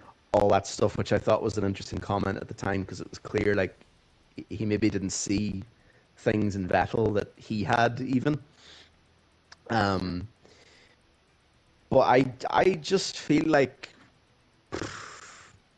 I would rather see uh, like I would respect Red Bull more for Mhm. taking that plunge and bringing in Alonso. The only question is like, who do you replace Alonso with Mhm. then? Inevitably when Alonso is going to move on. Like, so in terms of like, I don't like know off the top of my head who you could replace him with. Mhm. Uh, is it a Liam Lawson? Is it a uh, like, is it a Yuki? Is it Mhm. like somebody else we don't know of yet? Because I Mhm. think if it's not Red Bull, it may be Mercedes. But then I'd like to see Antonelli. I'd like to see Mercedes take that plunge with Antonelli and just put him in the car and let him just completely fuck up in his first season. But he's got a great manager in Toto Wolff there who will make him understand that it's about understanding, getting to grips with the team first Mhm. before the results. Let George Russell lead the team. Mhm. Um, I don't know, like that's my perfect scenario. I think Yeah. Alonso will be desperate enough to take that he'll potentially risk his F1 career just to get that Red Bull seat. Because I think if he doesn't, I think he'll like what's another year at Aston Martin for him? Like Yeah. nothing really. Like even this year, like Uh, he is that type of driver where the love affair with a team wears off mm. very quick. And I always said that when he joined Aston Martin. I said I can't wait to see how long it takes him to leave the team. Like because he will do it. Like Mhm.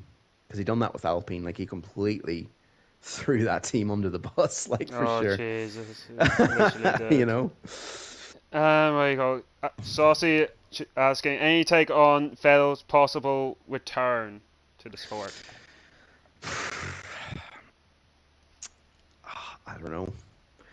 Probably like Audi or something. Like, but then that's still 2 years away.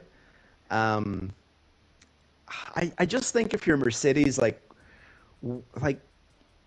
why would you want to take back a driver that hasn't raced in 2 seasons? Mhm. Um, I think Mercedes is the only logical place for him.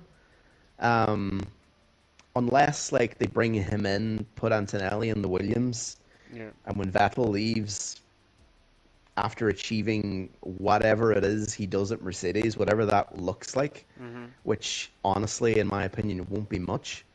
Um, it's like that's the only logical way I can see that working. Mm. I would much rather see Vettel back in Formula One, but in the form of he is helping to run F1 because I think he can. I think he has the best interests of F1 at heart. Like Yeah. he loves it in the same way Hamilton loves it, in my opinion. Mhm. I don't think Verstappen loves Formula One. I think he sees it as another series to win, and Mhm. he would much rather go through all of the to say that he won the Le Mans 24 Hours and the Indy 500. That's my opinion on Verstappen. Mhm. But I think I'd rather see Vettel come back into Formula One, but I'd rather see it like whether it's from the carbon neutral thing or whatever it is. But Yeah. I think F1's a better place with Vettel in it, whether it's he's driving or he's not. But I'd like to see him come back in some form, you know. Yeah. He would. So what do you call it? Pretty much prediction for the Japanese Grand Prix for this weekend. Who you think going to take the podium? And I think we pretty much knew who going to be Yeah. taking the top spot, or is there outside chance? If Saucy and Andy are still there, I'd like to hear their top three as well, if they can, but Oh, they don't have to. I think I don't know. I just think Verstappen will win again. I think it'll be business as usual. I mhm, think Perez will take second just because he's got a good race car. mhm, He's not that good of a driver, in my opinion. And I think yeah. I'll take Sainz in P3. Who's being P2? Perez. Paris. Yeah. That's so boring, but like that's where F1 is today. Like Yeah. Adrian Newey has given, I think they've rebuilt that car to be more balanced in the race, so that Mhm. when Perez, like when he inevitably does have his bad qualifying, where he's out qualified by slower cars, Yeah. the race car is what will get him up there because it's so much better than what anyone else has. I think that's one of the genius things that Adrian Newey has done with this car. He said, "I'll sacrifice qualifying pace and put all the emphasis on the race cars so that we are just completely unstoppable. Fair enough. So what do you call it? Let me see. Andy said Max, Lando, Sainz, and Saucy reckons Hmm. Max, Sainz, and Lando. Wow. Saucy saying that looking at McLaren in Jeddah, it could suit Japan perfectly. Yeah, fair. That's interesting. Yeah, yeah, I like those. I like the fact that Lando is on both of them actually. Yeah, That's interesting. that is. Um, and then it's just no surprise Verstappen is just who we have down to No, win. it's It just literally goes to not. show, like, you know, who do you think will be the top three? I think Max would be. I got an outside bet of what you call it, Lando Mm, in sneaking in the podium in P3, and I don't know. I was torn between either for Sainz or Leclerc for final yeah, yeah. for P2, but I for think what? this is a big season for Leclerc, even though Yeah, it may not seem like it. I just think he has to. It's ever since 2022, he's just not really looked like he's looked like a beaten man, in my opinion. mm, I don't know if that comes across or anything, but like I just think that like anytime you see him, his demeanor is like very kind of like it's very kind of deflated almost, and it's a different driver who I remember before yeah, 2022, if that makes sense, and yeah, definitely. it's not like he lost the championship on the last lap Mm, because of a race director that completely manipulated the race, but like mm-hmm, whatever, it's like he lost the battle to Max. Like even though I think he knows himself he can beat him. mm-hmm, But I don't know, I just feel like with Hamilton yeah, coming in next year, like I don't think Hamilton's as good as he was, in my opinion. Like I think 2020 is when he absolutely hit his peak. yeah, Um and probably 2019 as well, maybe I think. But if he can't beat Hamilton, I mm-hmm, don't know. What does that say about him? Like, I feel like Leclerc's got to recapture mm-hmm, something that he had before 22, and yeah. I just don't know what that is. But there's just something missing there, in my opinion, that he needs to just find again, and I don't know. Mm, So yeah. I worry for him. So what do you call it? Andy just saying apparently it could be a red one ends on Sunday. So Ooh, that's that that's might interesting. that might be interesting to see. Yeah. And Saucy said it would make it interesting if it was, although might just cement it inevitable. Or Yeah, yeah, to be fair, like it could go either way. Like it could be like it could give people a chance, or it just could be like yeah, it just could really cement even more just how good that car is that Red that's Bull right. have. I just think like that uh I don't know, like I would wonder like because I have this conversation with my brother recently about like Mm, looking back at old F1 drivers and Nigel Mansell, like and everything, and like what those drivers, like what someone like him didn't have versus the likes of Senna and mm, Prost and all that. Like, but Mansell just had this like gritty kind of mindset to just never be beaten, almost, even though he didn't have mm, the raw talent that those drivers had or the raw speed. uh, Um, so that's the thing. Like, I kind of wonder, is F1 with these kinds of cars, like, is it possible for someone to take that step up in a wet race that is a complete wild mm, card? And because I think that's what F1 is mm, kind of lacking of recent yeah, as well. Like, we haven't really seen that. Probably the last driver you can say done that was like George Russell in Spa, I remember, in qualifying, but then they didn't race that's right. because of the wet weather and just gave him the trophy. Um, Exactly.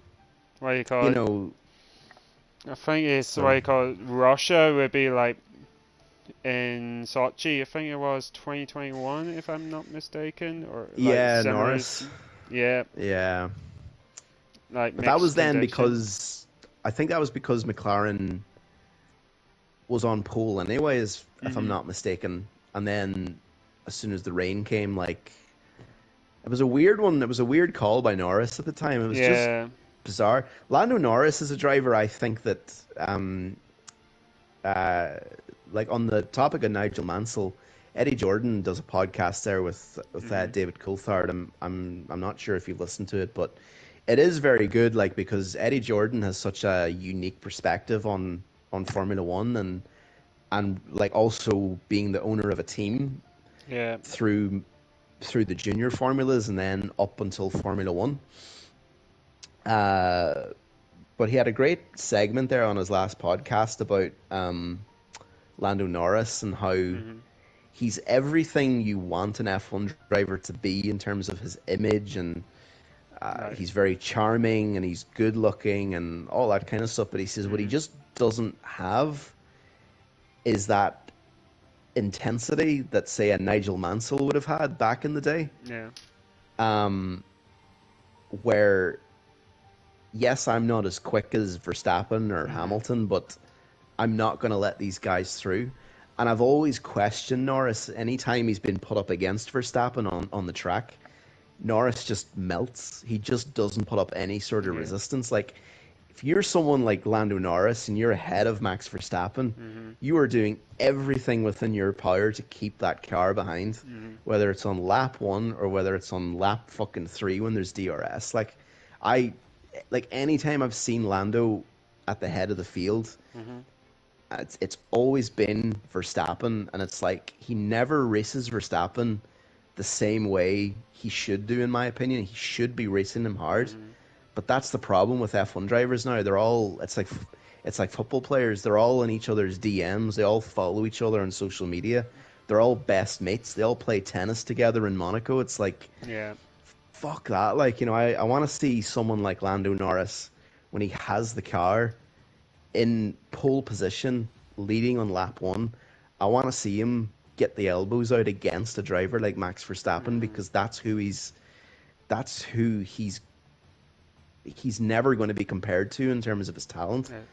But that's the Nigel Mansell mindset that he had when he raced against Senna. This guy's much quicker than me, but I'm in a good car Mhm. and I'm not going to let him through. It's Yeah. I think for Lando, I wish that as well. I wish we'd see that. So I Mhm. love that segment that Eddie Jordan had. Like I just thought it was so spot on about both Lando and about Nigel Mansell, and Yeah. it's definitely worth a listen. That podcast, the Formula for Mhm. Success podcast or something on Yeah. Spotify. It's very good. It's Coulthard is a great like Mhm. we used to call him we used to call him the Cadbury's Dairy Milk Bar when he was racing because of Oh. his jaw. It was so square when he was racing because like obviously he had to like train up his neck muscles, but he just Yeah. his head just looked like one of those dairy milk blocks, and that's what we used to call him. But he is actually really good with Eddie Jordan, Mm. like Eddie Jordan has all these incredible stories about getting sponsorship for his Uh, the Formula 3000 team, and Jesus, it's like just Jordan team or pure, something like that. yeah, a pure chancer. Like, I mean, he should be in jail. Like, that's the reality. Like, that's how much he had to push it to get Mhm. back in for his teams.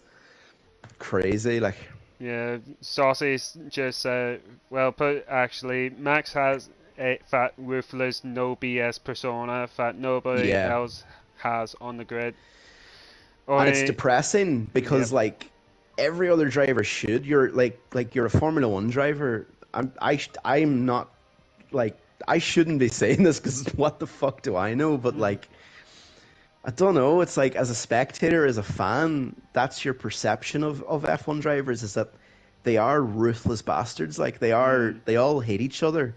They're all paranoid about each other, and and that's the one trait I think. Yeah. Sorry to pick up on Saucy's question about what it takes to win a championship in league racing, but I actually think you have to be constantly paranoid about like the other drivers you're facing against. It's like me and Andy in season 13. I remember going on to time trial and seeing Andy taking one of my setups, and I was like, "You fucking," like I was like, Seriously? "You fucking yeah, yeah." But Well, I think it was Baku or something. Maybe I'm wrong, but like I went in and checked the setup, and I was like, "This must be my same setup." But that was him, because I had added him as a friend yeah. on PSN the week before. So then I was coming up on his time trial friend list. Maybe I'm wrong. Maybe he'll have a completely different side of it. But Uh, that's what I mean. It's like I was really paranoid, and I was like, "Fuck this guy!" And then he went out and he fucking absolutely ran away with that race. Like even though he got it taken back on penalties, he was still fucking rapid. Uh, uh, but I think that's the thing about F1 drivers is that like the that's what that's what Leclerc's missing, in my opinion. He has kind of lost that ruthlessness since 22 because maybe he feels he doesn't have the car to give him that, you know, and so with Verstappen and even his dad, like he's been raised this way. Like even though I don't agree with Jos Verstappen in terms of like just as a human being, but like yeah. Max has been raised to always look over your shoulder and always expect that the next driver is uh, is going to be better in some way than you, and you Yeah. always have to keep pushing that, you know. So Absolutely. yeah, they're all just. I think they all. I just wish there were more of them like that, but just today it's just not really the case because they're all best mates and they all live in Monaco together and they all Yeah. fly together. Like fuck off, like. Yeah. I know. We need Like, more. We need more Roy Keanes, I think, in sport. you I mean include all like sports in general, in all fairness? sport. That's why I like also love the NFL, like and watching Tom Brady, who was the quarterback for the New England Patriots. Hmm. He was the like, honest to God, I don't know if it's because of the Irishness that like his dad's like 100% Irish apparently. Was I? Yeah, yeah, they come from California, but his dad like had just completely like Irish genes in him, and just whatever Tom Brady got off of him, it was just this Roy Keane like constant, just ruthless competitiveness. And like honestly, if Saucy or like Andy haven't heard of him, like look him up. Like some of his clips are just unreal. Like if you enjoy watching Roy Keane, you'll enjoy watching Tom Brady because they both had that same mindset, and the NFL's missing that now because Tom Yeah. Brady's retired. And then it's like my dad, like being like a Man United fan, watching Roy Keane, like he just is always going like Roy Keane would never have let that happen because that's what he saw as a fan, like Yeah. and you know it's not happening anymore. So Yeah. yeah, we need Exactly. more Roy Keanes and Tom Brady, I think, in sport. Saucy, don't make me steal your setup, mate. In time trial. There you go. I tried one of Saucy's setups, and fuck me, it was. I mean, I remember him saying to me about trying one of Montana's setups, but I'll tell Yeah. you what, like his one of his setups was really, I just couldn't drive it. Like, I just Oh, is didn't it have the not? talent. I Oh, just didn't have the talent for it. So clearly that was the issue. Jaggers must be no ABS thing or I something like th that. maybe I actually didn't realize he Um, used ABS until only a few weeks ago. mm, But that probably might have been it, yeah. Because anytime I yeah. break into the braking zones, I just fucking, even though I changed the brake bias, I just couldn't figure it out. So Yeah, what do you call it? Join the club, mate, with no yeah, ABS thing. yeah, Anyway, so before we go up to what do you call it, the top five in LOI, yep. Saucy just pointed out recently I have mental driving style, full lock in every corner. Myself are so different, and yeah, turn back on the ABS after 4 years skill issues. Yeah, I used like ABS on. I used it on F1 2021 because of I had the Logitech pedals at the time, and Hmm. the brake pedal was like like I bought it second hand off of eBay because the other one I had broke. But whatever it was about the brake pad on this one, it was really stiff. So anytime I because I was no ABS on F1 2020, and then as soon as I went on 21, the braking was completely different. Like it was more aggressive on the front tires, and the locking was really bad. So I'd no other choice but to turn on ABS. I got grilled for it, but like I was like, look, I don't want to like stop racing because that's the only alternative. And then 22 was also really shit. I just didn't like the handling on the cars in general, so I had to use ABS there, which I was unapologetic for again, just because how shit that game was.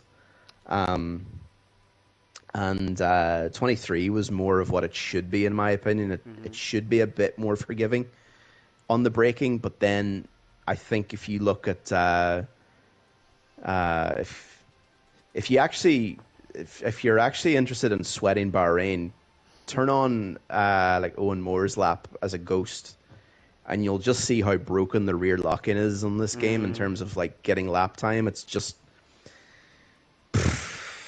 it like that. There's being quick Yeah. in the way I want to be quick, but then there's being Codemasters fucking quick where you have to break the game. Oh, I can't stand that. Well, whatever. I won't go off on a tangent on that. On that one. So, like, we moving on to the top 5 in LOI. I think I did ask Carl the same question. Who your top 5 in your opinion, whether race or watch League of Ireland before we head off? Oh, I just want to look at the standings again, just so I see. I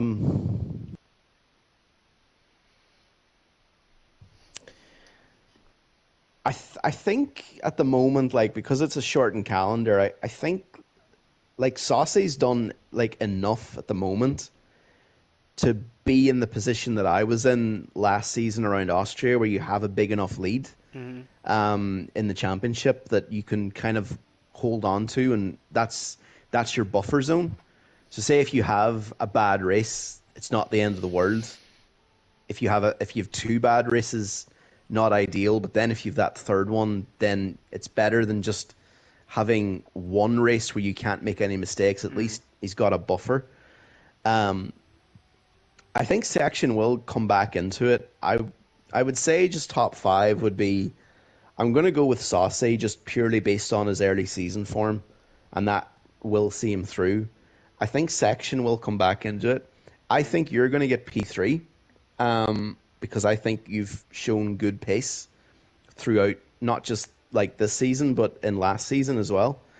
I think Rian will be 4th.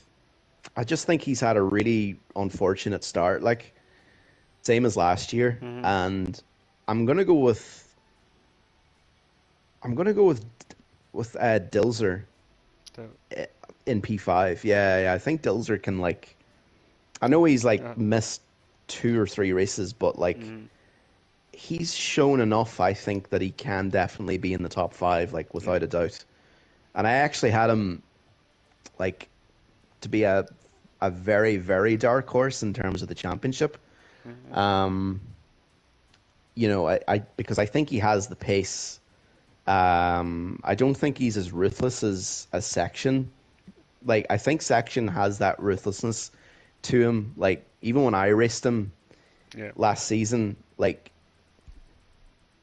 I say this as a compliment. Like I don't like when I say someone is a dick, I mean that in a good way, as in Section would know how to rattle you. Yeah. Or he knew how to rattle me anyway. Like there would be times where he'd just overtake you for the sake of it. And it's like lap 10 of 29 and he's doing everything to get past you, even though there's no point in it. But he's doing that because it's like he knows he's got a chance, and it's like mind games. You know what I mean? Yeah, that's right. So I know him and Dilzer, like they're cousins, aren't they? Him and Dilzer are Like, or am I wrong? Yeah, Like, that's right. You're right. they are cousins, They yeah. are cousins, Section and Dilser are. Because I Yeah, think Dilzer is like a really interesting one because like he's good enough to be up there, but I just feel like he maybe needs to be a bit more like ruthless in the same way like mm, Andy was or Owen was, or because he can definitely do it. Like, and so I had him as as a really really dark horse yeah, for the championship. I think Fangio's shown really good pace this season so far. Like hmm as far as I'm aware, he's been up there like yeah. all of these like top five He's at least. Like the thing with Fanjo is, so what you call it, he's more of a race pace fan quality yeah, from big time. this games Yeah, especially because yeah. it was I think F1 22, 21 and so on. He got all round pace, but I think the 23 game is he got more of the race pace one Yeah. fan quality, in my opinion. I like that about Fangio, like, because he is someone like that does he thinks long term, which I like. Um, I've noticed that about him in his races. Like even when like we were teammates, like he season 12, he wasn't like I think he like missed a lot of races, but Yeah, like when when he was my teammate, like in season 13, like I just liked how he looked at the races, even though the results maybe didn't come his way, and I think mm, he's definitely come into his own this season so far, and because it really suits him this game, I think, like with yeah, the handling and everything, and he does probably. There's a lot of lads I think in the league that are disadvantaged with maybe being on the pad. You don't have that same accuracy as you do on the mm, wheel, but the pace and the speed that like like it is there, and I'd include Fangio in that. I'd include you in that as well. Like mm, that the pace is there. It's just maybe sometimes like you just can't kind of trust maybe the handling or maybe the curbs, no yeah, matter how good you may be. Like I've found that getting back on the pad a little bit. I've actually just been driving on the pad recently for a long time, and I just find it so hard to predict how the curbs are going to react at times yeah, because you just can't be that accurate where you can okay, if I'm going into this corner, I know I can only hit this part of the curb.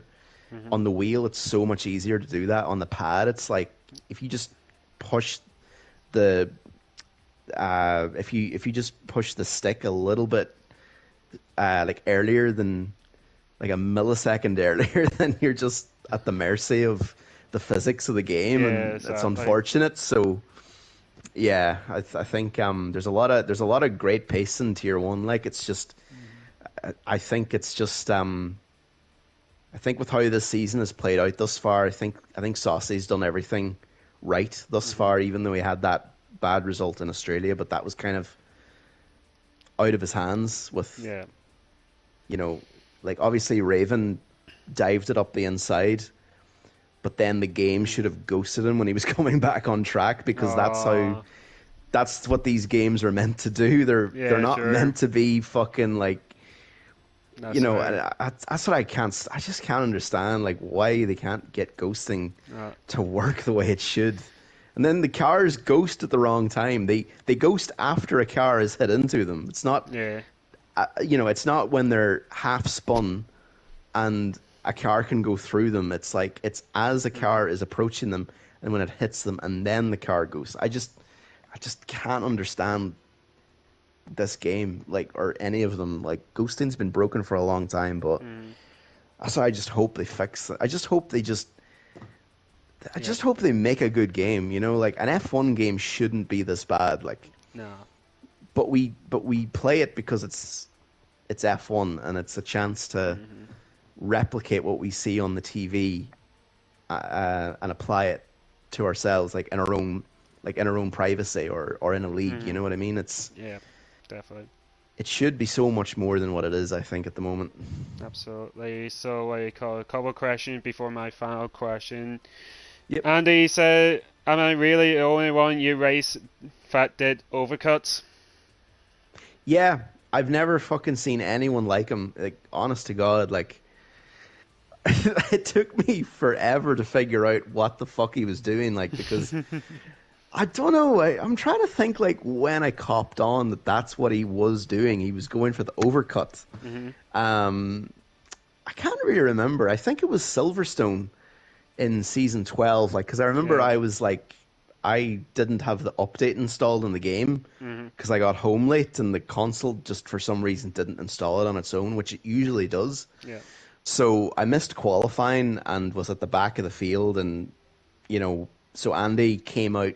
He qualified, I think, pole or second behind Owen, and so when he made his pit stop, Hmm. he came out like around the same part of the track as me. But I was like going, how the hell are you pitting this late? Like, I mean, what are you doing? I know he's going to be quicker, but like I think that's the day it dawned on me that this is what this guy does. Yeah.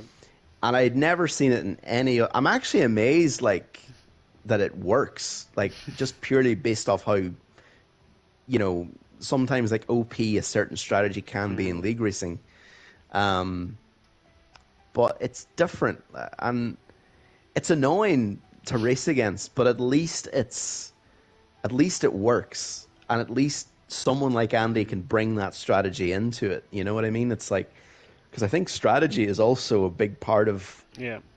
what's missing in league racing. It's like Hmm. everybody starts in the same tires and everybody does the same strategy.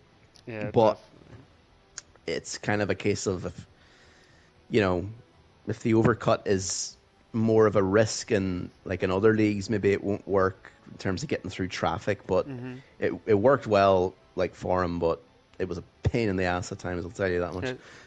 Exactly. Then Ian put up a funny comment. It said, "Thoughts on pot noodles?"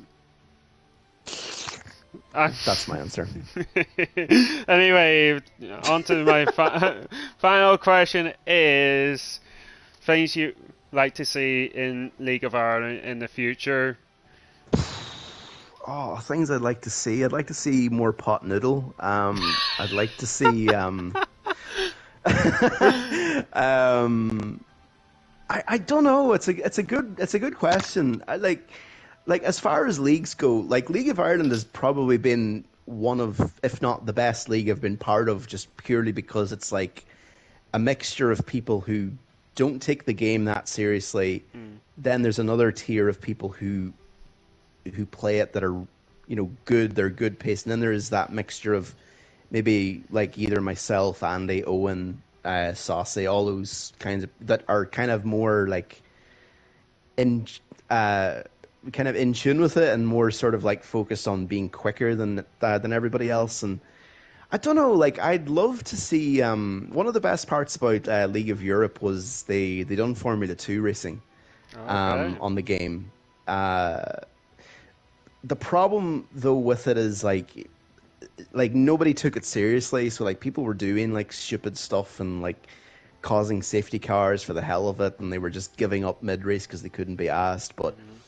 the guy that organized it, he's one of my actually closest mates from League of Europe. Like RJ is his name. Hmm. He was the one that ran the F2 side of things, and he always used to hate how people just never took it seriously because Hmm. in his mind F2 was the best part of the game because the cars were actually fun to drive. Hmm. And I agree with him, like because I got back into Formula 4 on iRacing recently, and there is just something about driving a car with no assists on, and you're going at a much slower pace, Hmm. but you can learn like much easier how to drive the track and how to handle the car. Whereas I feel with F1, like the more I went on in league racing, the more I turned the line on because I just felt like Yeah. it just helped me stay more consistent, and plus I just couldn't be asked fucking Hmm. sweating a track for 4 days a week trying to figure out the best braking points. I'm too lazy for that. Um, but I don't know. I was saying to RJ, I was like, it'd be so cool to have like a Formula 2 league with no assists and everyone just has to figure it out. Like, and Oh. I don't know, like an F2 side of League of Ireland, I think Hmm. I don't know if it is possible, but like it would be fun just to see. Uh, it would be a chance for like maybe someone like Owen or something to come back into it more if he's too quick still for F1 on the next game. Like Mm, I don't know, maybe it's more of a chance, to see how he'd get on in F2 and to see how Andy would do, and I think that'd be class. Like just mm, to just sort of have drivers like that racing in F2 with no assists. I think that would be deadly. Like okay. because it is easy to get the hang of once you do it enough times. But with F1, I think it's just a bit more tricky because the game just don't know. It's more the game, I think, more than anything that stops me from wanting to race with no assists. Fair enough. So I think that's it for this podcast, Brendan. Yeah, I think that is right. Thank you very much, Brendan, for jumping onto the no worries, man. podcast. So that Is is. Rian in the chat? We need to talk about Irish politics, so we can spend another 2 hours talking about that if you want. Unless we add him to the We party can get if you Rian into the chat. Fucking want. hell. Oh whoa. Oh jiggers. Anyway, that that is it for this podcast. Thank you very much again to Brendan to jumping on in to Cheers, man. It's been great fun. Thank you, no and bar. to like Andy and Saucy in the chat as well, and Ab- Rian as well. Thank you yeah, as well for your questions. absolutely. It was great. Absolutely. June on Monday evening, I'm back in the commentary box with one of Brendan's former teammate, Franjo. And we're in China for Monday coming for here on. So until then, it is good night and God bless. Take it easy and peace.